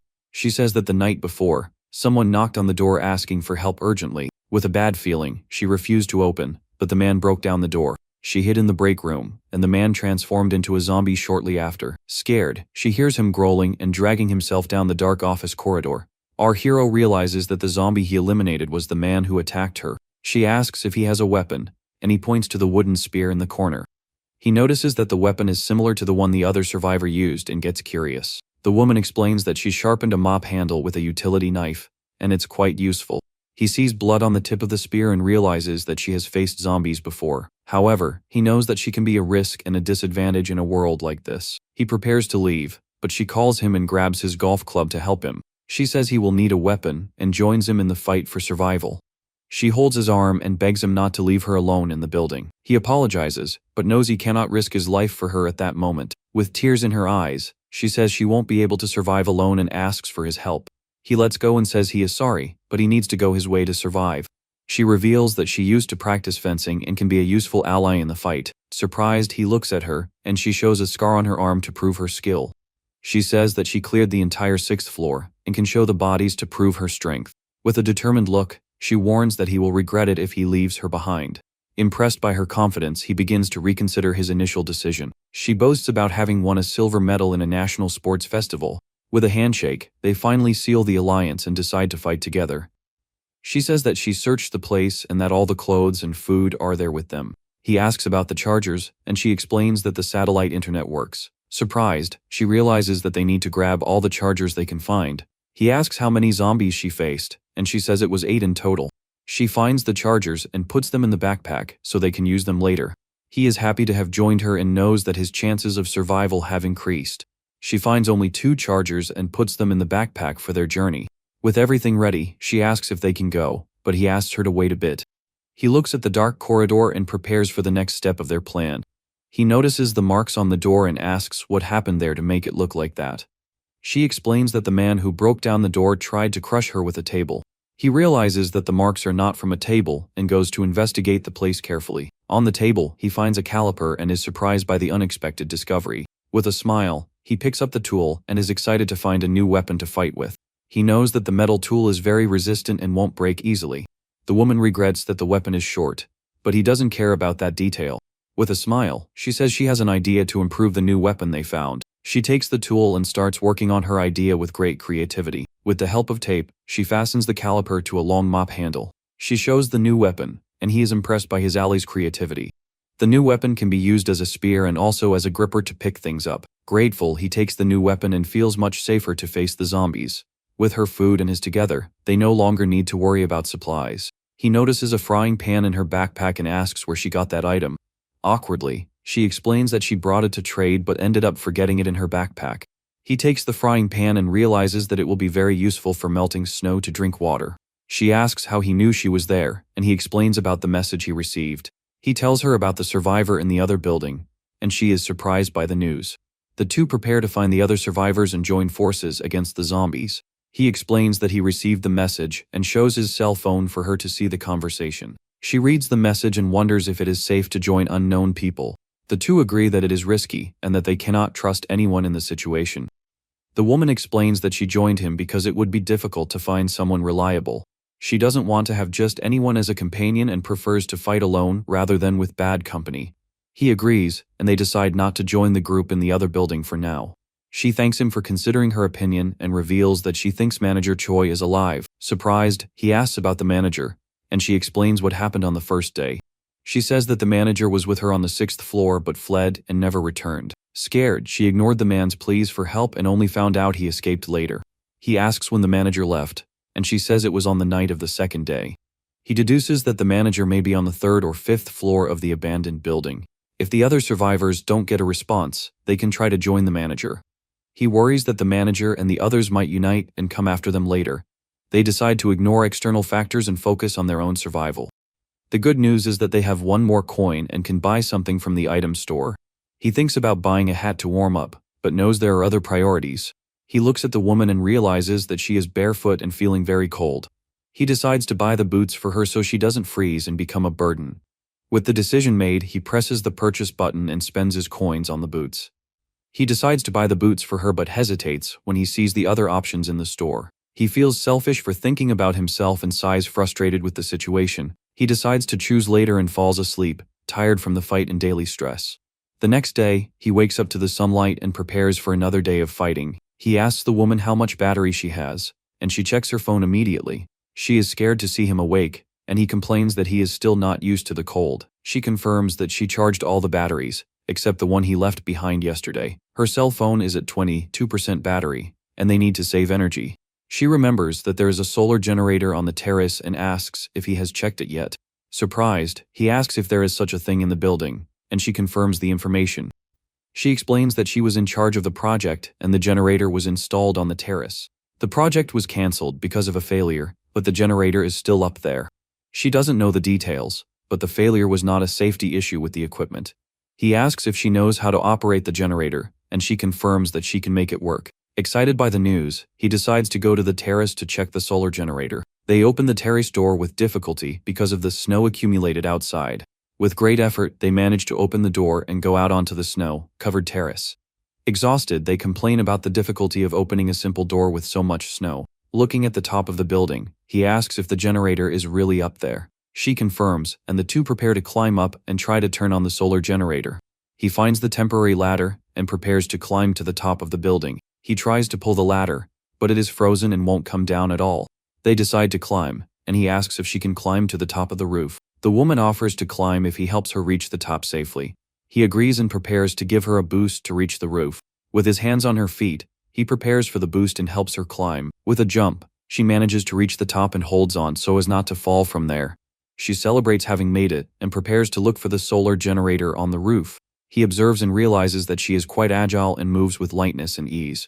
She looks for the generator and finds it covered in snow in the corner of the roof. With a smile, she confirms that she found the generator and prepares to dismantle it. She says she will dismantle it and throw the pieces down for him to pick up on the terrace below. She throws the first panel, and he manages to catch it successfully and without problems. The second panel follows shortly after, and he catches it with the same ease as the first. The last panel is the heaviest, and he struggles to catch it without dropping it. With all the panels on the ground, they prepare to install the solar generator. Exhausted, they complain about the hard work but feel relieved to have managed it. She says that the installation is complete, and they finally have a power source. She regrets that the snow hinders efficiency, and he worries about the clouds. With the generator installed, they hope that the energy will be enough to survive. She remembers that with strong sun, the generator charged 50% in half a day. With the weak sun, they hope the generator can charge at least a little. The next day, they check the cell phone and prepare for disappointment with the result. The cell phone charged only 8% in an entire day, and they get frustrated. Disappointed, they realize that all the effort from yesterday wasn't worth much. She regrets the situation, and he knows they can't do anything without the sun to help. Despite the disappointment, he says there is new hope and a new idea for them. He knows where they should go after leaving the office to survive. He reveals that their destination is the company warehouse to get supplies. She agrees with the idea, and the two prepare for the journey to the warehouse. The problem is how to get there, and he worries about the GPS and the phone battery. She surprises him by saying that there is no problem and knows exactly how to get there. Confused, he looks at her, and she reveals that the warehouse is near her house. She used to walk her dog there and knows the way by heart. Relieved, he celebrates his luck and is grateful to have her as an ally on the journey. He realizes that it was a good decision to join her and that she is a great partner. He calls her and prepares to ask an important question to his ally. She turns and looks at him with curiosity, waiting to hear what he has to say. He asks what her shoe size is, and she gets confused by the question. With the information, he prepares to buy the boots for her at the item store. He lies and says that he saw the boots and thought of getting them for her, if they fit. She smiles and says she wears 230 and thanks him for the kind gesture. Relieved, he sees that she is happy, and she offers to go with him. He says he will go alone and asks her to wait there while he gets the boots. She tries on the boots, and they fit her feet perfectly like a glove. Suddenly, the status window appears and informs him that a group has been formed between them. He finds out that the coin she earns will automatically be his now. He realizes that having more members in the group is a huge advantage in survival. The woman thanks him for the boots, and he concludes that he can increase the number of members. She asks about the status window, and he wonders if there are other functions. She calls him, and he realizes that he got distracted by the new discovery about the system. She worries about him, and he says he is just a little dizzy from not eating well. He notices that she doesn't see the window and concludes that only he can see the system. The two decide to eat something to feel better and plan the next step. On the 14th day, the water runs out, and he feels very thirsty and weak. He agrees that they need to melt snow and prepares for the difficult task. The woman says she will get papers and documents to help light the fire. They decide to make the bonfire on the terrace so as not to cause a fire inside the building. On the terrace, he worries that the smoke might attract scavengers hiding nearby. He knows that scavengers are dangerous and travel in groups committing crimes. He lights the fire with the lighter and prepares to melt the snow to drink water. The fire lights up, and they watch the flames with hope and relief in their eyes. They warm up near the fire and feel the pleasant warmth in their frozen bodies. The woman feels alive again with the heat of the fire and smiles, relieved by the sensation. She puts the frying pan on the fire and starts melting the snow so they can drink water. The snow melts, and they finally have drinking water to quench their thirst and survive. They drink the hot water and feel invigorated and with more energy to continue. He gets emotional drinking hot water for the first time in a long time and gives thanks. The woman cries with joy and feels grateful for having found a little comfort. They sit near the fire and feel happy for not having given up fighting. They decide that they will fight until the end and survive the zombie apocalypse together. On the morning of the 15th day, he wakes up with the woman calling him urgently. She wakes him up, and he gets up startled, not understanding what is happening. He asks what's wrong, and she covers him with the blanket to warm him up. She points to the building across the street and says that the other survivors sent a message. Surprised, he asks what the message says, and she looks at him with a worried expression. She reveals that the other survivors are coming to their building to meet. He quickly stands up and prepares for the arrival of the new allies in the building. The tension increases, and they prepare for the encounter with the other survivors. With the imminent arrival, they hope that the new allies are reliable and strong. The message says that they are coming to their building to join the group. He asks when she saw the note, and she says she woke him up as soon as she saw it. She warns that they moved quickly and will be outside soon. They worry that the fire attracted the others and that they might be scavengers. Since they don't know them, they decide not to join the group to avoid danger. Suddenly, she points outside and warns that the other survivors have already arrived. They see three masked men approaching the building with weapons and backpacks. Shocked by the speed, they prepare for the worst that might happen next. They run to pack their things and prepare for a possible confrontation. Meanwhile, the men fight against the zombies outside with great skill. They move fast and fight systematically to eliminate the creatures. In a short time, they manage to clear the area and prepare to enter the building. Our hero estimates that it will take them at most 15 minutes to reach them. He finishes packing his things and asks if the woman is ready to go. She says she is almost ready, and they prepare to flee the place. Outside, the zombies continue to attack the men who fight bravely to survive. Suddenly, a horde of zombies appears and surrounds the three survivors on the street. Surprised by the number, they realize they are in danger and need to escape. They shout to run and start fleeing from the zombies that chase them fiercely. The three run down the snow-covered street looking for a safe place to hide. One of the men uses a sledgehammer to defend himself from the zombies attacking him. He breaks a glass window to enter the building and escape the horde of monsters. One guy just smashes the window with a sledgehammer, and the other runs inside the building, escaping the zombies. Annoyed, the protagonist starts complaining about the mess they've gotten themselves into now. His partner asks if the young woman was left behind, but she assures them she got everything she needed. He glances at some solar panels and decides it's better to leave that junk behind. His partner says that without it, they'll be out of power, but he cuts her off, saying survival is more important. Hearing this, the young woman stays quiet, seemingly agreeing with his decision. Then, the young woman stands up, ready to continue the journey with her partner. Suddenly, a very loud banging sound echoes down the hallway, startling the pair. Frightened, they realize the monsters are coming up the stairs to get them. They now have two options: go to the rooftop or head down to the floor below. Defending the rooftop would be easy, but the cold is a huge problem, so he decides to head down. His plan is to go down to the 6th floor and then block the entrance to stay safe. And so, the pair begins to tiptoe down the stairs to avoid making any noise. Her partner warns the girl to stay sharp, because danger could appear at any moment. However, they come face to face with three strange guys coming up the stairs toward them. With tension in the air, the pair tightly grips their makeshift weapons, ready to defend themselves. Out of nowhere, the protagonist feels a strange sensation and time seems to slow down. His perception of the environment changes, and he can now see everything with much more clarity. His partner warns him that the same feeling from before is back, and it's even stronger. Scared, the young woman looks at the manager and asks what this feeling is that she's experiencing. He confirms it and says the guys must be looking for other survivors around there. The strangers continue down and reach the 4th floor of the abandoned building. Meanwhile, the protagonist and the girl are standing still on the 5th floor, waiting for whatever comes. He warns that the enemies are coming, and the young woman says she knows and is prepared. The two get ready, holding their makeshift weapons tight for the approaching fight. However, nothing happens, and the young woman is confused by the silence that has taken over the place. They both stand there staring at the door, wondering why no one is coming up the stairs. His partner then notices something different about the manager and mentions he's acting strange. Suddenly, the guy has a jolt and throws himself away from the door very quickly. At the same moment, a nearby glass window shatters into 1,000 pieces out of nowhere. His partner asks if he's okay, while the young man tries to understand what just happened. He replies that he's fine and asks about her, and she confirms she wasn't hurt either. He then asks if the noise was from an explosion, and the girl agrees with the idea. The protagonist is left wondering why they would use explosives knowing the two of them were there. He remembers a warning that said not to go to the 5th floor if you could avoid it. His partner thinks the department head is probably still alive somewhere. She figures that if they haven't moved, they must be on the 3rd or 5th floor of the building. Worried, the young man starts to suspect something terrible about the other survivors. He decides to go down and check things out, and his partner asks if they should go right now. Her partner confirms and says that if he's right, then it's likely something bad has happened. Lighting up the darkness of the hallway, the flashlight beam reveals dust floating in the air. Then, the guy pulls the girl into the room, and they carefully explore the area. Frightened by the destruction, the young woman asks what happened in that place.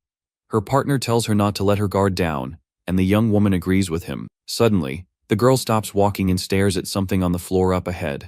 She calls her partner and points into the darkness, asking him to look in that direction. Then the protagonist looks where she pointed and is shocked by what he sees. Lighting up the room, they find a person on the floor in the middle of a red puddle. Her partner asks the young woman to wait and gets closer to investigate the scene. He finds the whole thing awful and wonders why there are only 2 bodies and no more explosives. Looking at the door, he notices it was completely destroyed by the blast. Angrily, the young man complains about the whole situation and the difficult life he's leading. The guy is wondering why they tried to take him out and then hears a familiar voice. He recognizes the voice as department head Choi, who is injured nearby. Choi talks about not having a choice as we see his badly injured feet on the floor. Seeing the pair, the older man is surprised to find them there. He calls out for Manager Song with a strange smile on his face, making the mood tense. Dragging himself on the floor, the chief reaches his hand out toward the protagonist, calling for him. Paralyzed with fear and surprise, Manager Song stands motionless at the sight of his superior. With a bizarre smile, the man on the floor asks for help. His leg is badly hurt. Begging for help, the man on the floor says he really wants to keep on living. He yells that it's not fair and that he doesn't want to go like this, asking the manager for help. Just watching the scene, the protagonist has a grim expression, saying nothing. His partner comes closer and asks if department head Choi is still alive. Not understanding, the older man looks at her with a surprised expression. Then, the chief introduces himself to the young woman and drags himself toward the two, asking for help. Her partner says he's very sorry, but they don't have any medicine, nor are they doctors to help. Desperate, the man yells loudly that he really wants to keep on living. He then says there is a way and that he can survive this serious injury. His crazy idea is to become a zombie so he won't pass on, and he asks them to bring one to him. Or, to take him to the 1st floor so he can be caught by the monsters. Apologizing, the manager says he can't do that as he pushes his hand away. With a firm gesture, the protagonist shoves the man's hand away. Furious, the chief yells and asks why they won't help him after he stopped the robbers. He accuses the pair of having an affair and wanting to run away together, which is why they won't help him. Then the man threatens to take everyone with him and reveals he still has 1 explosive left. He reaches out to grab something, but the manager yells at him angrily. His partner then realizes the other guys were indeed looters and not friends. Confirming there was nothing in the bags, the young man makes the girl lament her broken shield. Crouching down, she checks her equipment, and the guy agrees with what she said before. Sweating a little, the protagonist looks tense as he glances to the side after the decision. On the floor, the girl looks up while the guy stands beside her in the hallway.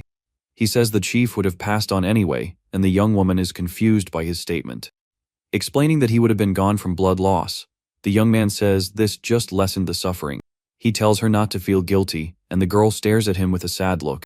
His partner asks about becoming a zombie, but he says the end result would have been the same. With wide eyes, the young woman seems to understand the logic behind his action. She then agrees with the guy and seems to accept the harsh reality of the situation.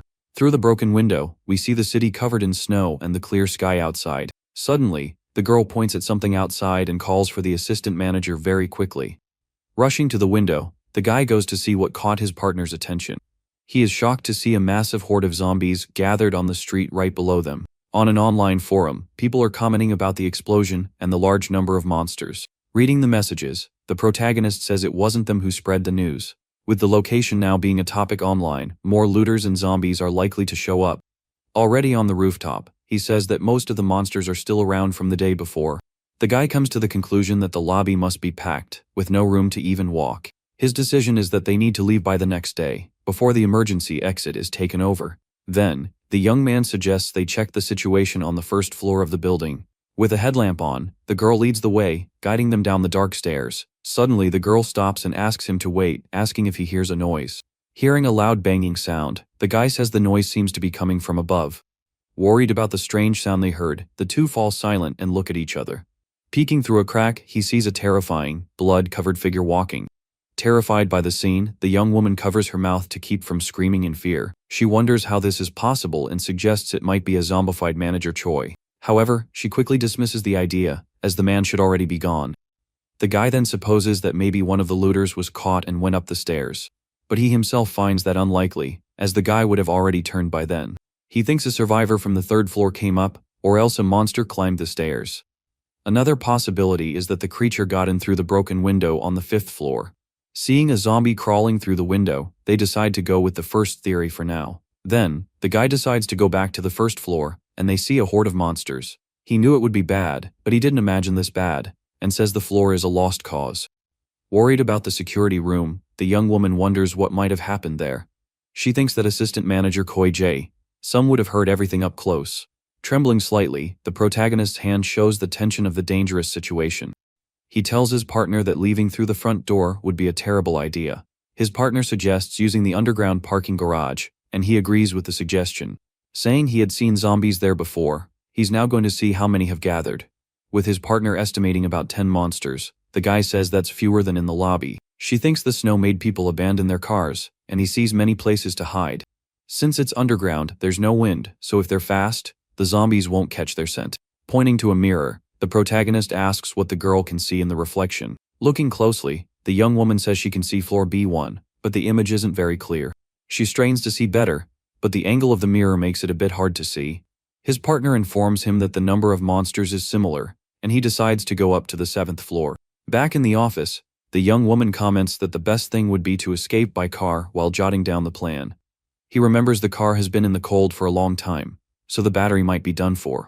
Dismissing the car idea, the guy makes the young woman wish they had bicycles for their escape. Focused, the pair then starts to map out the best escape route on foot using the city map. Through the window, the snow is falling heavily, and the temperature outside reads -35 degrees. Ready for departure, the pair's backpacks are already packed. With 5 hours left before they leave, the girl asks why her partner isn't sleeping. Surprised, the young man asks if it was that obvious he couldn't fall asleep.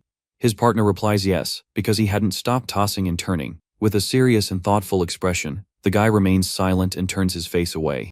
She asks if he's like this because of the person they found on the first floor. He confirms, and the young woman says he can bring them along if he wants. Thanking her, the protagonist declines, as it would put her life in danger too. Lamenting the situation, the guy says it's a shame, because it was someone trustworthy. As they are lying down, he asks if the person can join them, and she agrees. Suddenly, the guy gets up from the table, leaving his partner a bit surprised. Grabbing his phone, the young man says he's going to use it for a moment, apologizing for the brightness. With a smile, the young woman agrees and allows him to use the device without any issue.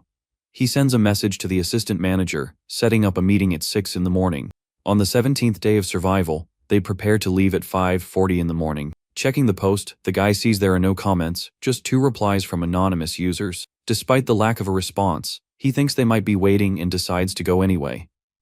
Going down the stairs, the pair passes through the floors until they reach the first level of the building. Arriving at the meeting point, they realize there's no one waiting for them there. His partner comments that it's only been 3 minutes past the time and asks if they should wait. Outside, the snow continues to fall heavily, and time passes slowly for the pair. At 6:05 in the morning, the phone's clock shows that no one has shown up yet. The protagonist comes to the conclusion that they didn't come, and that there's nothing more to do there. Suddenly, he notices a zombie that wasn't there before, and the girl confirms it wasn't. Determined, the young man says they need to deal with that monster and stick to the original plan. Watching the zombies, the young woman notices that they really do just wander around the same places. Seeing that some monsters are just standing still, the guy realizes it's time to move. Crouched behind a car, he prepares to move forward as a zombie approaches. Exchanging a quick glance, the pair gets ready for a fight with the creature on sight. Standing up from behind the car, the guy comes face to face with the scary zombie. To get the monster's attention, he drags his foot on the ground, luring it away.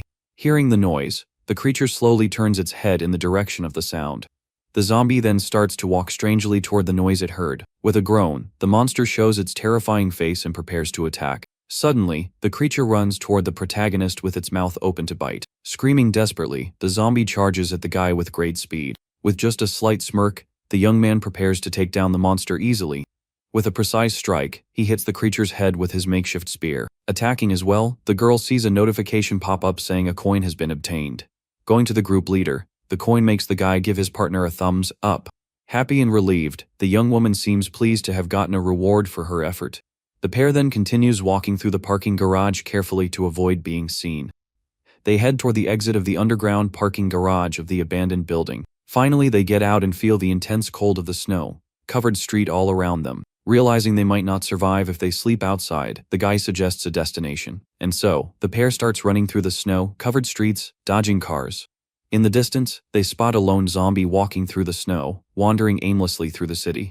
Commenting that their progress is slow, the guy says it's better than getting caught and having to fight. Finally, they spot their destination, the Cheonjicheon stream in the middle of the city.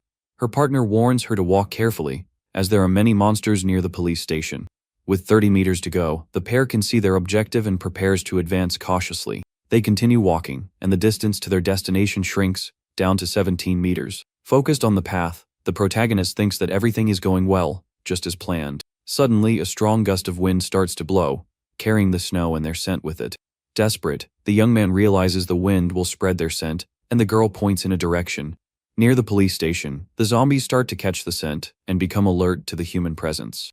One of the monsters then turns its head toward the pair and realizes they are nearby. Immediately, a group of zombies starts running toward the two to attack without a second thought. Desperate, the girl asks her partner what they can do now. He thinks that going down to the stream is not an option, as that would be the end for them. Even if the monsters can't get down properly, they could roll down and attract even more zombies. By the stairs, the horde proves that the noise would attract a crowd of hungry creatures.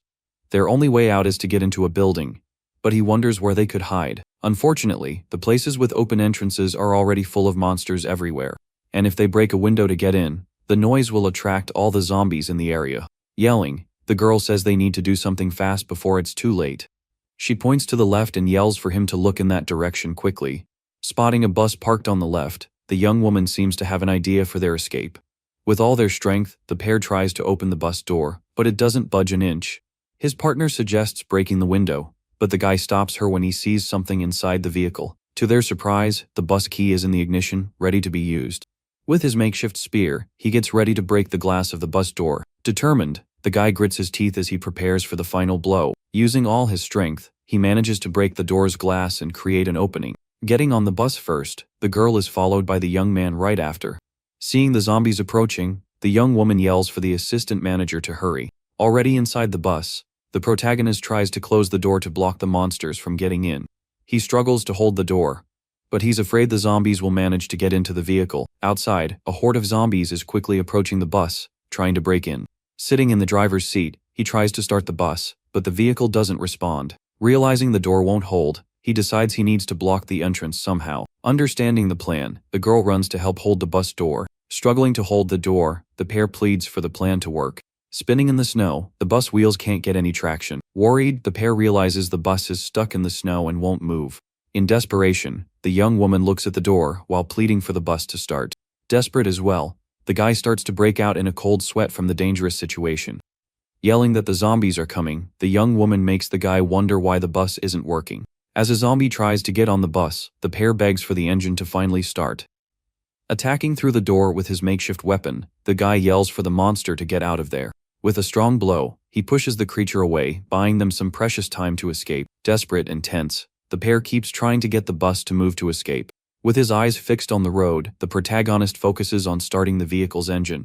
Stomping on the accelerator with all his might, he tries to get the bus moving. Suddenly, the bus lurches forward hard, and the girl loses her balance, falling to the floor. Asking if she's okay, the young man sees the girl get up quickly, confirming she is. He then tells her to hold on tight, as the situation is still dangerous. Finally, the bus starts to move, and they manage to escape the horde of monsters. Sliding through the snow, the vehicle passes by a building as the sun begins to rise. Relieved, the guy continues to drive carefully so as not to lose control of the bus. Keeping his foot on the accelerator, he puts distance between them and the zombies left behind. And so, the green bus continues on its way through the snow-covered streets of the city. Suddenly, he realizes the road is frozen and gets worried about the danger. Trying to use the handbrake, the guy sees the bus start to skid uncontrollably. Hitting a pole, the vehicle's side mirror creates sparks on impact. Inside the bus, the girl looks scared and braces for a possible hard crash. Squeezing her eyes shut, she grits her teeth, expecting the worst to happen. Finally, the bus stops sideways in the middle of the street after skidding on the ice. Breathing a sigh of relief inside the bus, the young woman holds on tightly to the metal bar. Her partner says they managed to block the door and have solved the immediate problem. Remembering the monsters outside, the pair wonders what to do now that they're trapped. Banging hard on the bus windows, the zombies don't stop for a second. Commenting that they need something to attract the monster's attention, he looks for a solution. His partner warns that more zombies are coming, and he's afraid the bus might tip over. Seeing monster hands covering the window, he thinks it's ridiculous to end up like this. Desperate, the young man wonders how they got so far only to fail now. Suddenly, a shopping cart flies out of a store and crashes hard into a car. Catching the attention of all the nearby zombies, the loud noise of the crash echoes. Turning around, the horde of monsters runs toward the sound, abandoning the bus. Falling to the bus floor, the young woman looks back with a relieved expression on her face. She says they survived, and the guy agrees it was a very close call. Looking out the window, the protagonist has a thoughtful and slightly intrigued look. His partner says some zombies stayed but they should fall, and he asks if she saw the location. Pointing to a building, she says the object seems to have fallen from up there. The girl estimates that the object was thrown from the second or third floor of that building. Wondering who could have done that, she hears the guy say he's not sure. Hopeful, the young woman suggests it could be a survivor with some humanity left. Suddenly, she excitedly points at something and yells that she found something there. Looking out the window, the pair sees a person waving from a building and realizes they helped them. From the hair, the guy thinks it's a woman, and she notices the person has binoculars. Surprised, he asks if it's true, and the young woman looks more closely at the mysterious figure. With the binoculars, the mysterious person observes the pair of survivors from a distance. Through the lens, she shows a phone with a thank you message written on the screen. After showing the message, the person lowers the binoculars and continues to watch the pair. Saying the person is giving a thumbs up, the guy believes there's still humanity left. His partner agrees and says it would be sad to think all survivors are looters. He mentions he ate all the food before meeting her, and she is surprised by the revelation. Laughing at the situation, the young woman jokes about who would have guessed they'd get a frying pan. She then suggests there must be ramen at the logistics warehouse they're heading to. Agreeing, the guy says they'll eat ramen as soon as they reach their final destination. Later, the protagonist wakes up and feels the intense cold inside the parked bus. Shivering from the cold, the pair seems to be wrapped in blankets to warm up a bit. Asking if she's okay, he hears the young woman ask if he's awake, sounding sick. Noticing her face is pale, the guy suddenly sneezes from the cold. Thinking he's not well, he concludes the bus didn't protect them from the cold as he had hoped. Saying she woke up because of the cold, he hears her agree but assure him she's fine. Holding her hand to warm it up a bit, he realizes just how cold she is. Seeing her bluish lips, he notices she's shaking a lot, but so is he. He says they need to get warm or they won't be able to move, and she suggests a fire. Silent for a moment, the guy seems to be thinking of a solution for the cold. Getting up, he decides to make a fire, but the girl asks if it will be right there. Warning that they could suffocate from the smoke, she hears him explain that they need a hole. Breaking the window would make too much noise and attract the monsters to the bus. Looking at the bus ceiling, the pair seems to have the same idea at the same time. Using their spears, they manage to make a hole in the bus ceiling for the smoke. Celebrating excitedly, the young woman says they managed to make the hole they needed.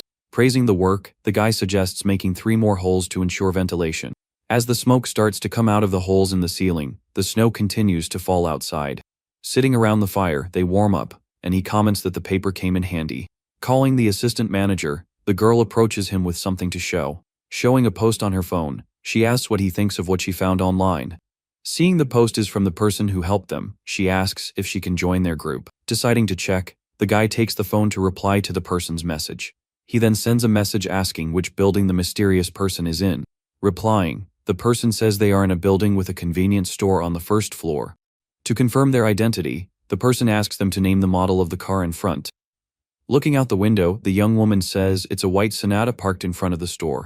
Confirming the answer is correct, the person asks to join them on their journey.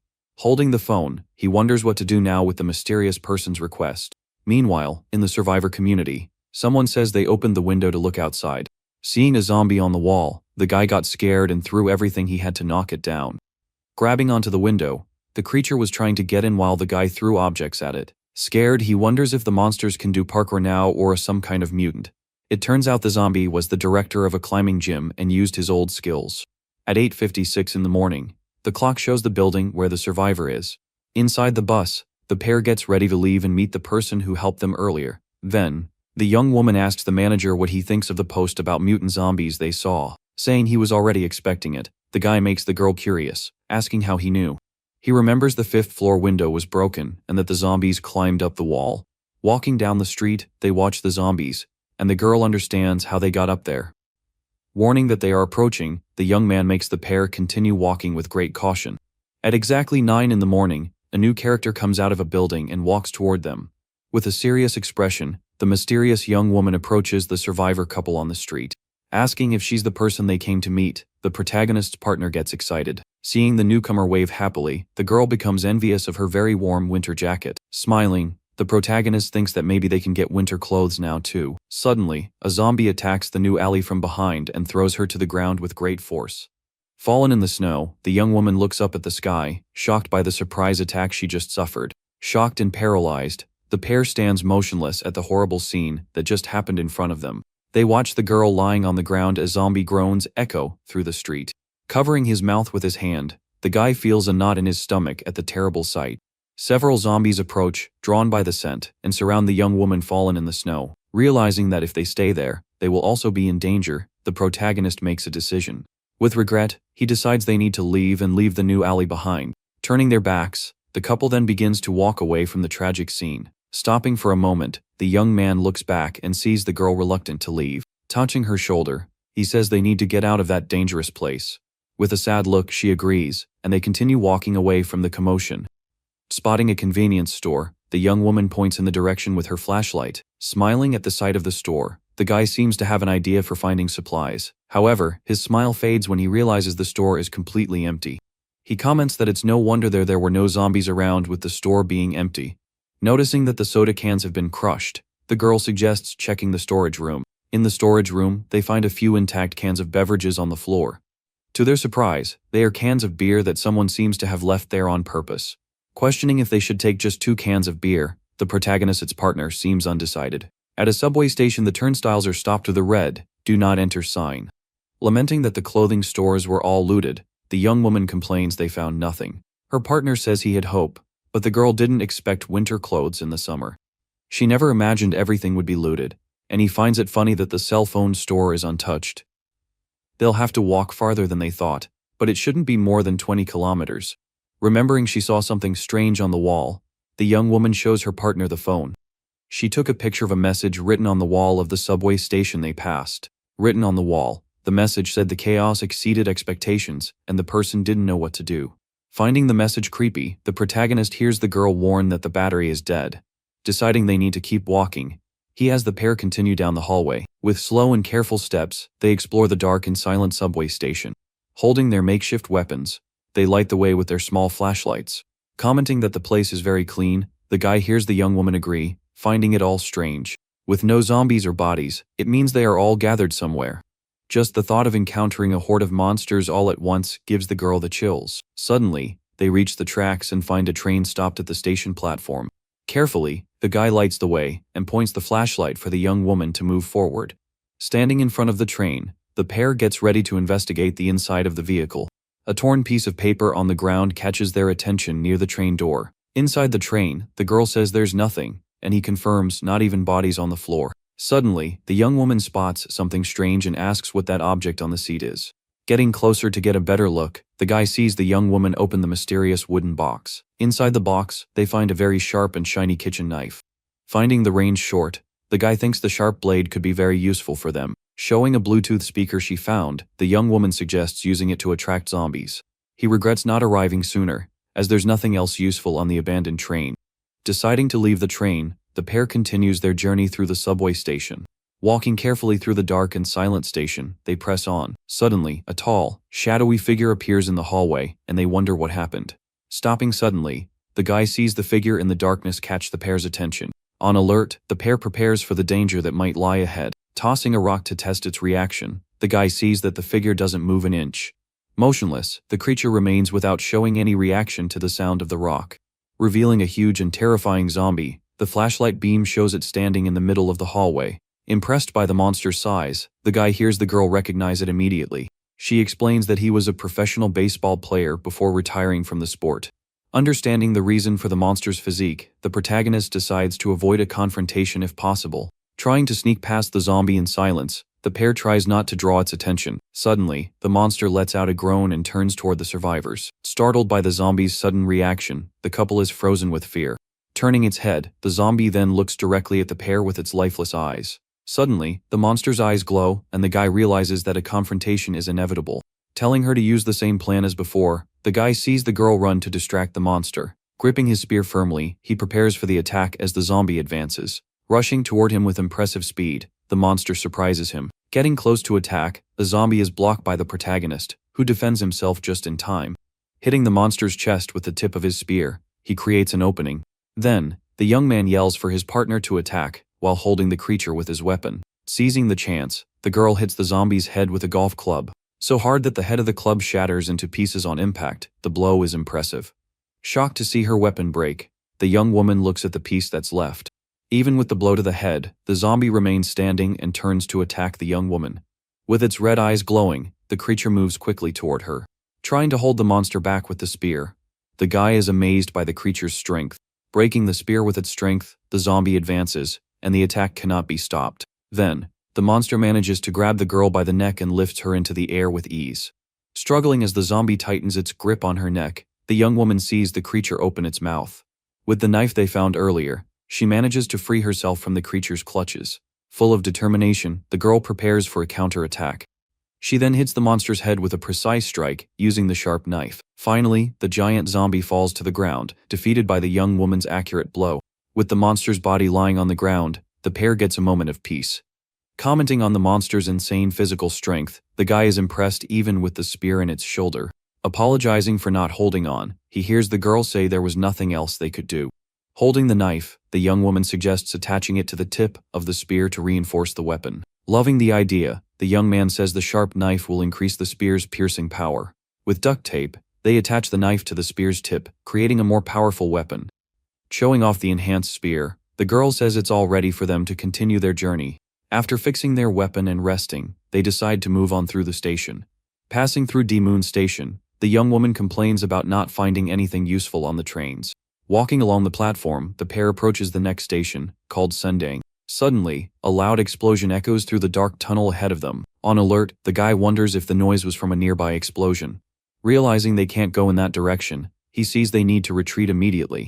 Yelling for them to go back, the young man makes the pair run back to the train they were in. Hiding inside the train, they wait to see what caused the explosion in the tunnel. Tired and scared, the pair tries to catch their breath inside the dark train car, asking what that was. The girl hears the guy tell her to be quiet so as not to attract attention. Looking out the window, they try to figure out what's happening in the dark tunnel. Suddenly, a loud sound of footsteps echoes down the corridor, and something approaches quickly. Mixed with the footsteps, desperate screams of zombies emerge, and a horde appears in the tunnel. Fleeing from something even more dangerous, a crowd of monsters runs toward them. His partner asks if they should fight, but the guy says to wait for now. Hidden, they watch the horde of zombies run past the subway platform. Staying by the train door, the protagonist holds his spear and keeps an eye on the monsters. Desperately, the horde keeps running and goes right past the train where they are. Gripping his spear tightly, the young man prepares for any danger that might arise. Several zombies run and scream past the open door of the train car. Looking out the window, the guy watches the horde of monsters continue on through the tunnel. Sighing in relief, he hears the girl warn that it's too early to relax. Looking into the dark tunnel, they realize the danger isn't over yet. Now they have two options: either go to the station full of zombies that have calmed down, or head in the direction of the explosion, into an unknown and dangerous place. Suggesting they just hide, the young woman proposes waiting for the danger to pass them by. Finding the idea too risky, he thinks the monsters might not just pass by like before. Slowly, the slow-walking zombies might catch their scent and discover their hiding spot.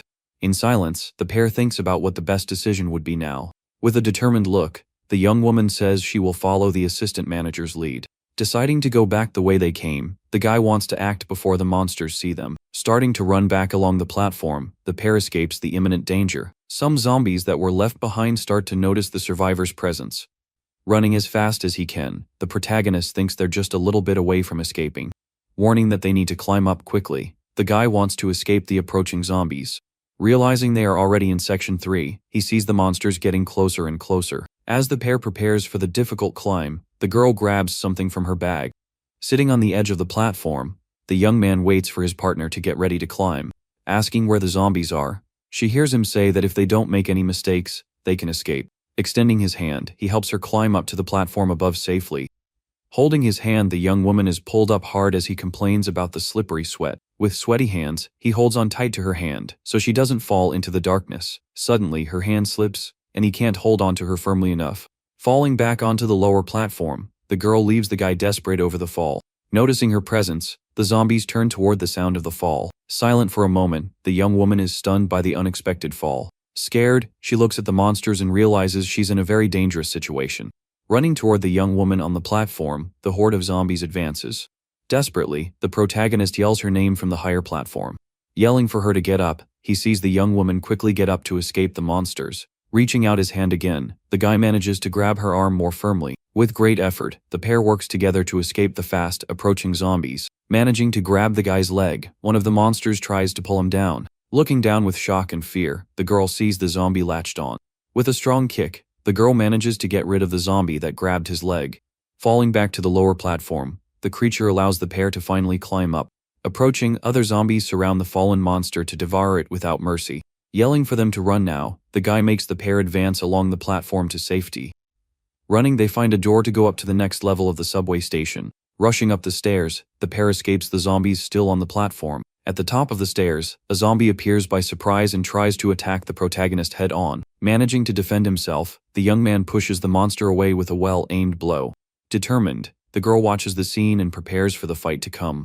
Finishing off the creature with his spear, the guy gets ready to face the next enemies. With a serious look, he turns and gets ready for the next wave of monsters that comes. Advancing, the pair attacks the zombies coming up the stairs to catch them by surprise. Hit by the survivors with their weapons, one of the monsters cries out in pain. Pierced by the protagonist's sharp spear, the silhouette of a zombie falls in a precise strike. Preparing to attack with her weapon, the girl shows her skill in close quarters combat. Screaming in pain and agony, a monster is hit hard by the young woman's spear. Desperately, another zombie screams as the pair continues to fight for survival. Dodging an attack, the guy prepares to counter-attack the monster.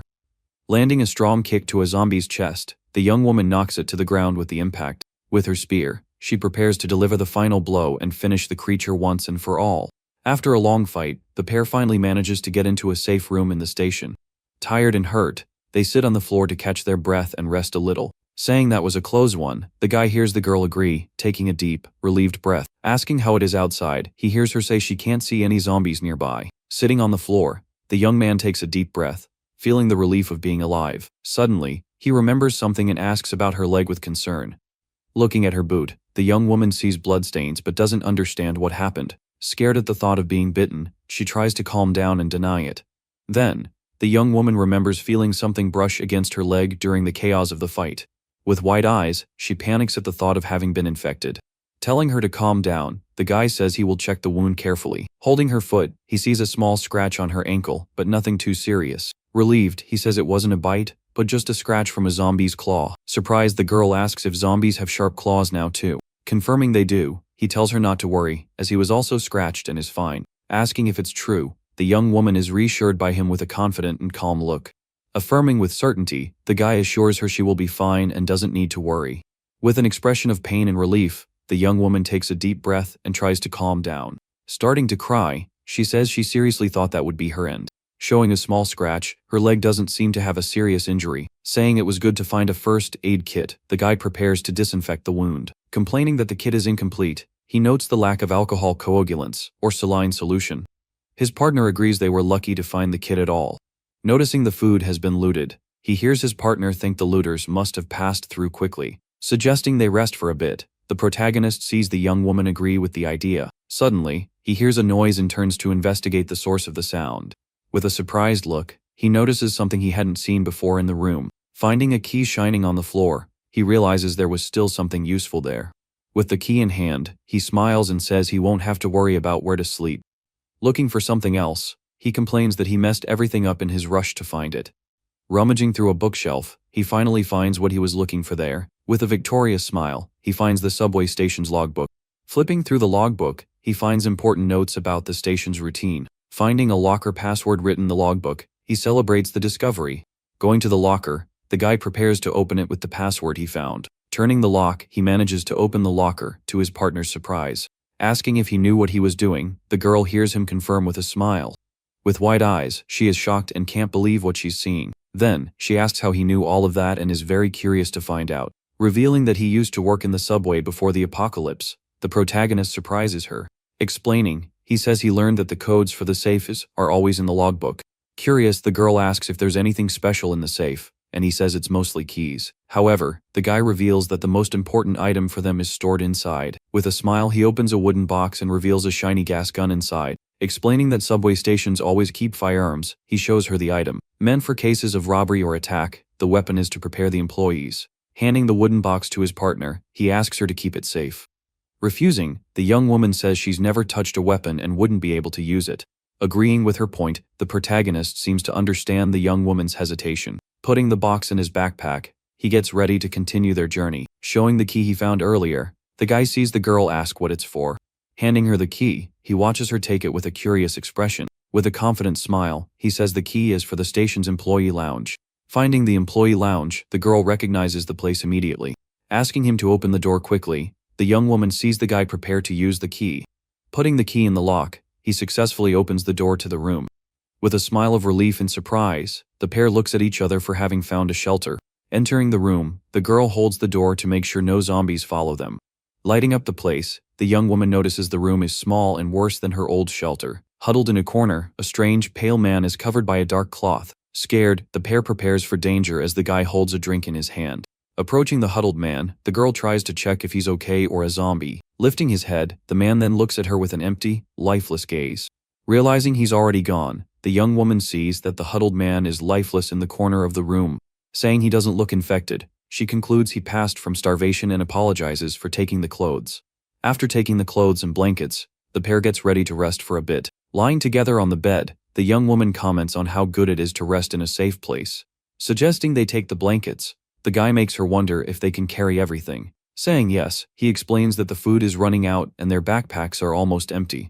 Commenting that he could fall asleep just like that, the young man hears the girl tell him to rest well. At almost 1:30 in the morning, the clock on the wall shows time passing slowly. Thinking they have food for 2 days, the protagonist knows they need to reach the warehouse. Looking at the system, he sees a set of winter clothes for 3 coins. Thinking it's getting colder, the guy knows they'll need warm clothes to go outside. Worried about the situation underground, he thinks about the need to go up to the surface. With enough coins to buy clothes for both of them, the young man wonders what he should do.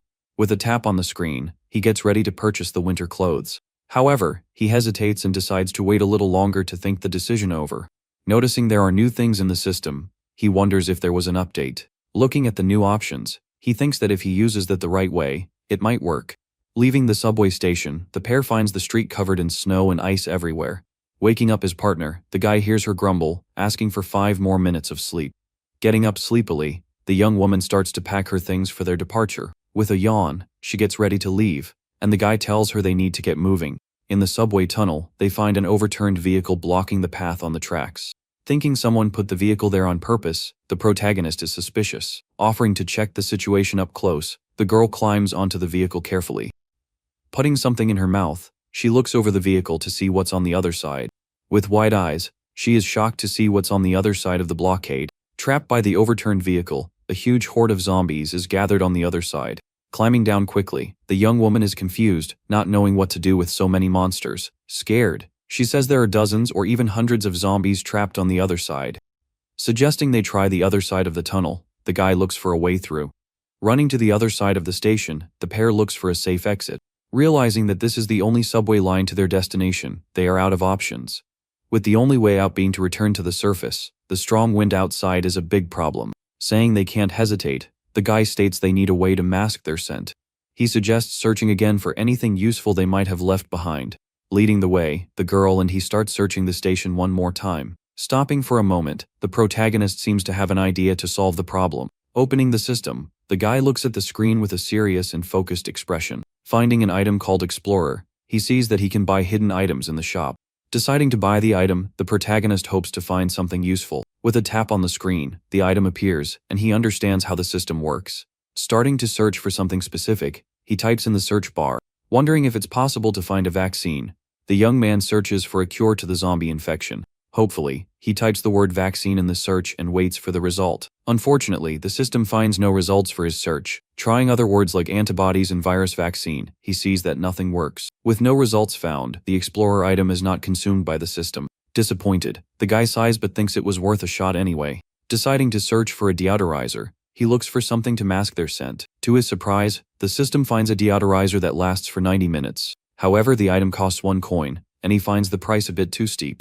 Calculating that they'll need at least 3 deodorizers each, he does the math. Complaining that he had just saved up a few coins, he sees that now he's going to spend them all. After the purchase, he is left with only 1 coin remaining in his system account. Surprised to see the deodorizers, the girl asks where he found them.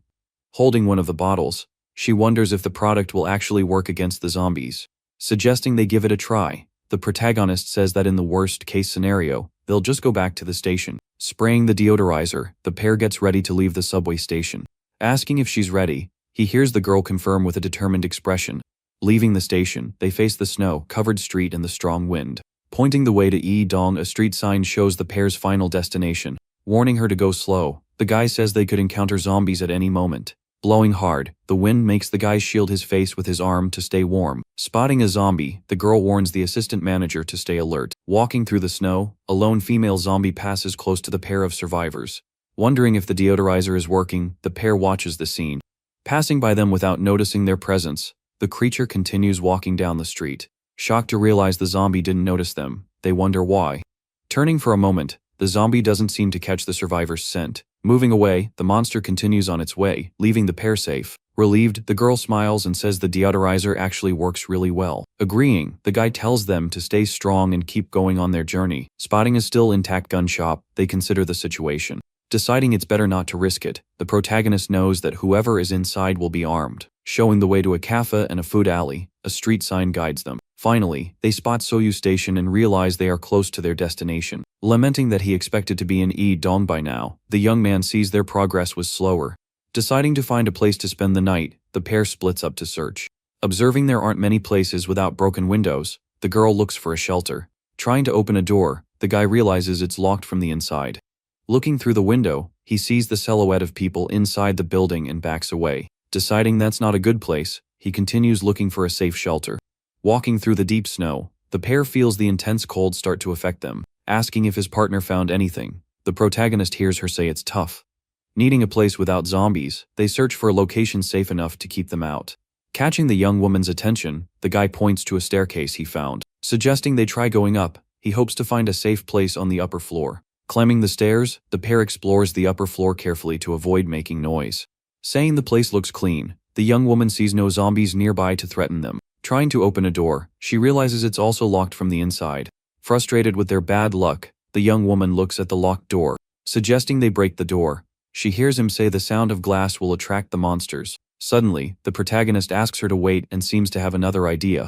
Saying there might be another way in, he has the girl follow him down the stairs. Approaching a mailbox on the wall, the guy observes it carefully. Clenching his fists with determination, he thinks there must be a key inside.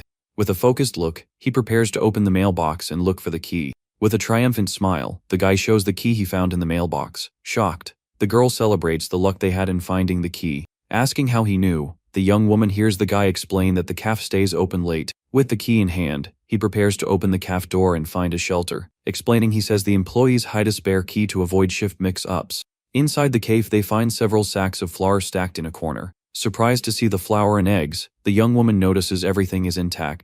Deciding to leave the flour for later, the guy thinks it's too heavy to carry right now. Suggesting they hide the flour, the girl has a great idea that the guy agrees with. Smiling, he thinks they were very lucky to find that place to spend the night. Also finding a portable charger and a wristwatch, the young man is thrilled. Hoping to reach the warehouse the next day, they know they only have 4 chocolate bars. Worried about the possibility of meeting other people, the young woman ponders. Suggesting they create a code word, the protagonist prepares for danger. Thoughtfully, his partner tries to find the best code word to use. With a bright look in her eyes, the young woman seems to have an idea for their secret word. She then suggests a code based on the type of weapon the enemy is using. If it's a long-range weapon, they should speak in a casual and relaxed way. If it's a short-range weapon, they should use more polite and formal language. And if the situation is uncertain or they need to flee, they should use the word senior. Clasping her hands, the young woman says that way their words won't stand out too much. Explaining that this way they can talk more naturally, she avoids raising suspicion. Agreeing with the plan, the guy says his partner's idea is very good and clever. Suddenly, a lightning bolt cuts across the sky and illuminates the room where the pair is resting. Looking out the window, they are surprised to see lightning while it's snowing outside.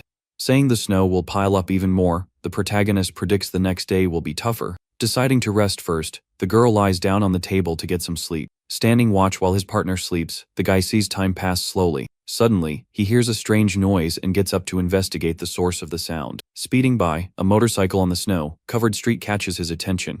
Wondering why someone would be moving at that hour, he watches the scene. Noticing the motorcycle is going in the same direction as them, the guy becomes suspicious. Suddenly, the motorcyclist stops, and the pair watches the scene very carefully and cautiously. Noticing something strange, the guy sees a group of zombies approaching the motorcyclist. Surrounding the man on the motorcycle, the horde of monsters makes the situation increasingly tense.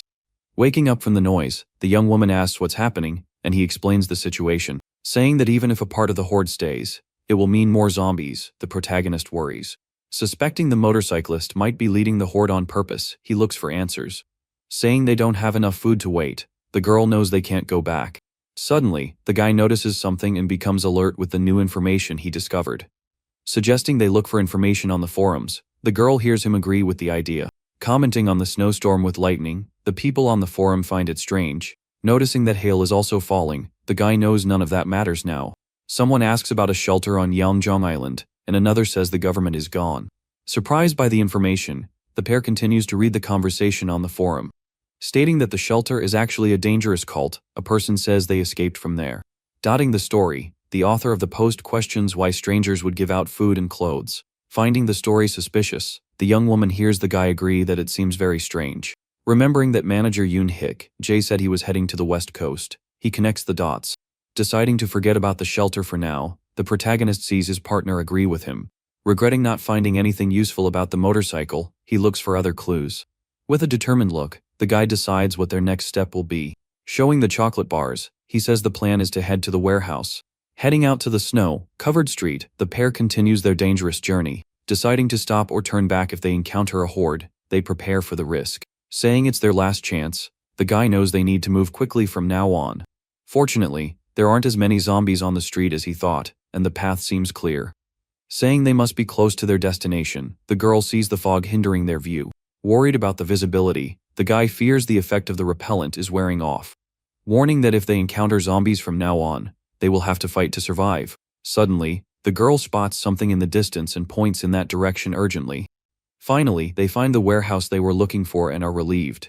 Excited, the guy says that with so many supplies they won't have to worry. Trying to open the gate, the young woman realizes it's locked and won't budge. Remembering the place was open before, she is confused by the change. Thoughtful, the protagonist suspects something strange is happening there. Noticing the barbed wire fence wasn't there before either, the young woman is on alert. Asking if she has been there recently, he hears the young woman say not for a few months. Deciding to look for a way in, they start walking around the place.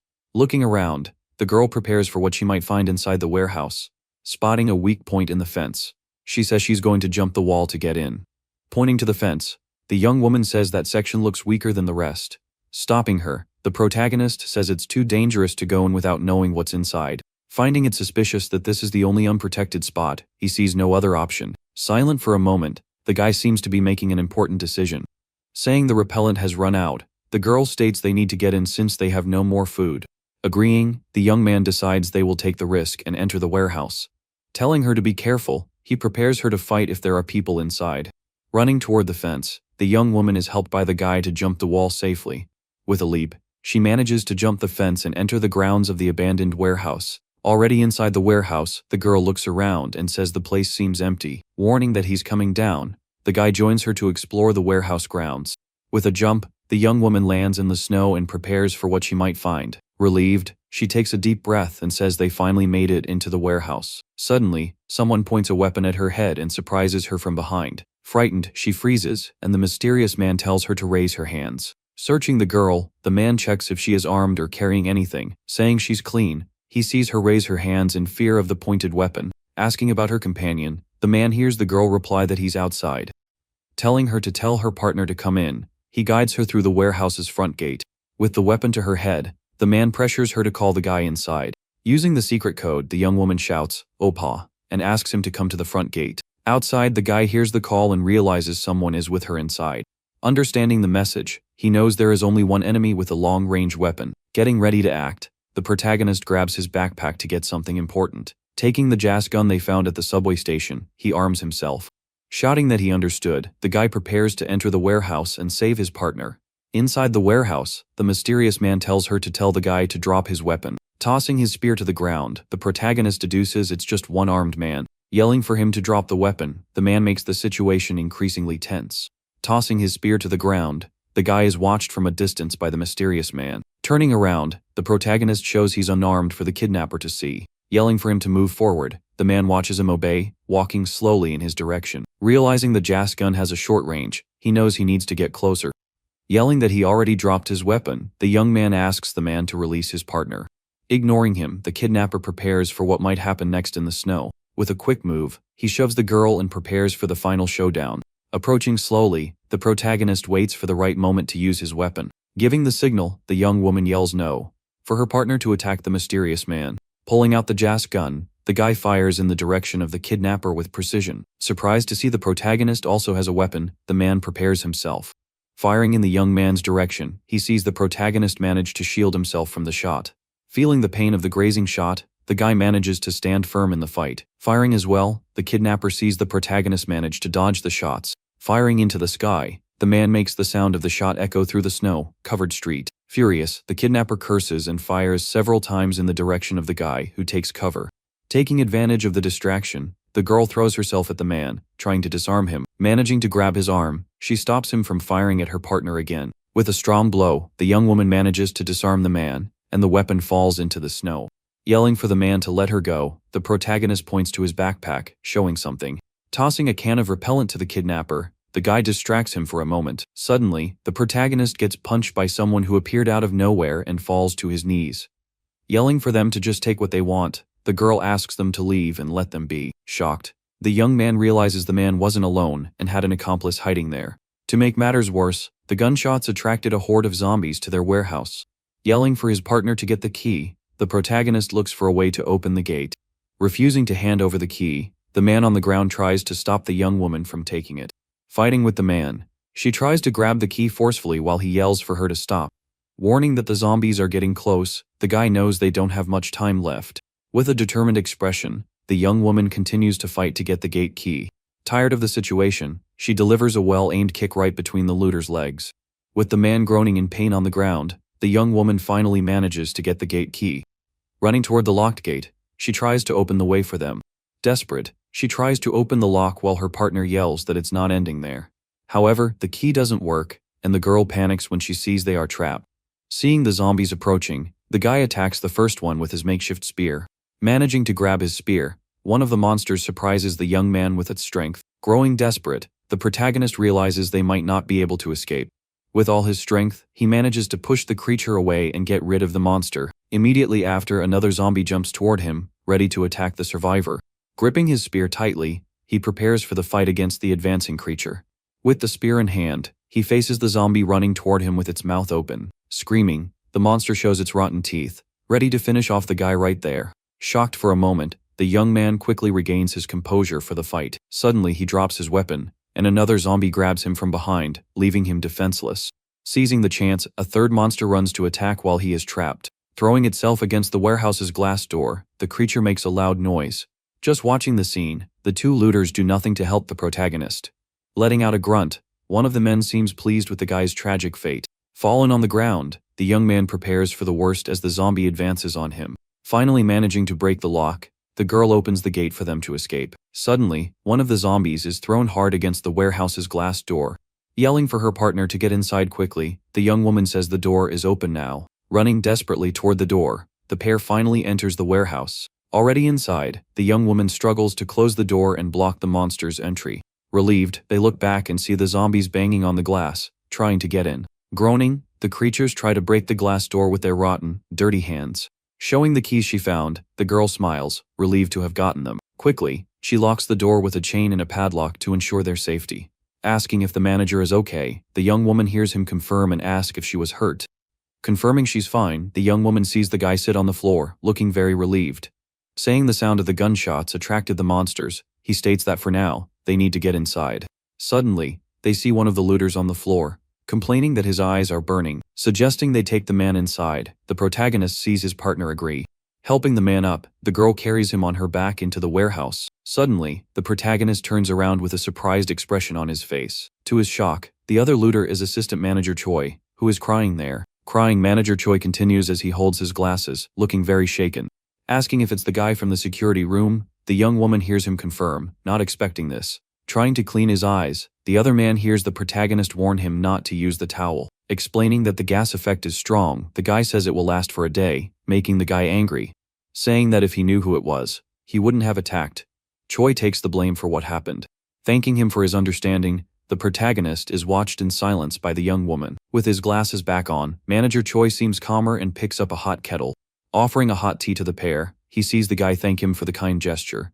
Taking a sip of the hot drink, the girl feels the warmth spread through her body in the cold. Sitting together, the protagonist asks when Choi arrived, and he says 3 days ago. Revealing that he came here because of the solar panels, the manager explains the reason. Installing the panels that morning, he saw the pair approaching the location. Remembering his partner didn't want to leave the panels, the guy thinks he did the right thing. Explaining that he was thinking about protecting the panels, the guy says he has the materials for it. Asking if manager Choi has enough supplies, he worries about their survival. Replying that he has plenty of building materials, Choi says food is another story. With a serious expression, he says the food situation is a bit uncertain at the moment. Asking if it's because the food stock is in section 2, the girl hears the man confirm. Explaining that the roof collapsed, he says he only took what he could from the area. However, the food froze and didn't spoil, so with help, they can get more. Putting his mug aside, the protagonist prepares to ask an important question. With a nervous look, he asks if the pair can stay at the warehouse with manager Choi. Silent for a moment, Choi seems to consider the young survivor's proposal. Agreeing, he says it's better to have allies to protect the place from other invaders. Very happy and relieved, the pair celebrates knowing they can stay at the warehouse. To their surprise, the manager reveals he was hoping to make the same request to the pair. Touching the back of his neck, he seems a bit awkward as he explains his current situation. Saying that after what happened, he realized he couldn't defend the place alone. Explaining that more people will come, Choi knows that alone, he would end up losing the warehouse. Having trustworthy allies is perfect, and the protagonist thanks him for the trust placed in them. Suddenly, the manager comments that the zombies are still wandering around outside. Surprised, the girl thought the monsters would have scattered by now. Turning to the young man, the manager asks how he got the gas gun he used. Saying he got the weapon from a police officer, the guy says he took his own life. Explaining that he took the weapon to defend himself, the manager regrets using it too quickly. Putting the weapon away, he asks the young man if there are any bullets left for the firearm. Saying there are no more bullets, the manager makes the guy regret the news. With the monsters outside, he thinks no one will come near, and his stomach rumbles with hunger. Suddenly, the young man's stomach makes a very loud noise, catching everyone's attention. Realizing the situation, manager Choi asks if the pair has eaten anything yet. Soon after, we see a pot full of ramen cooking on their portable stove. Mesmerized by the sight of the noodles, the pair can't look away from the pot. With a smile, the manager says he will cook and that they can eat as much as they want. Standing up excitedly, the girl seems to remember something important for dinner. Grabbing the 2 cans of beer they found earlier, she celebrates the discovery. Celebrating the idea, the guy sees manager Choi get surprised by the drink they had, and so, the trio sits down to enjoy the meal with 2 mugs full of beer. With his chopsticks, the young man grabs a portion of noodles and prepares to eat. Blowing on the hot noodles, he cools them down a bit before the first bite. With an expression of pleasure, the guy eats the hot noodles and enjoys the meal. Devouring the noodles with gusto, the young man seems to be in heaven with the taste of the food. With a sigh of satisfaction, he feels refreshed and happy with the hot food. Enjoying the ramen as well, the young woman says the broth feels like it's warming her soul. With the mug of beer in his hand, he seems very happy with the meal they are having, suggesting they make a toast. Manager Choi wants to celebrate before the drink gets cold. Agreeing with the idea, the pair and he toast together with their mugs of beer. Toasting to new companions, they celebrate the delicious ramen, which feels like a gift. After eating everything, the guy says he is completely satisfied with the meal. Agreeing, the girl says she had already forgotten what it felt like to have a full stomach. Seeing that eating something hot warmed their bodies, the young man says it was worth it. With a full stomach and a warm body, he feels very comfortable and safe in the shelter. Having a place to rest, all his worries disappear, and he feels at peace.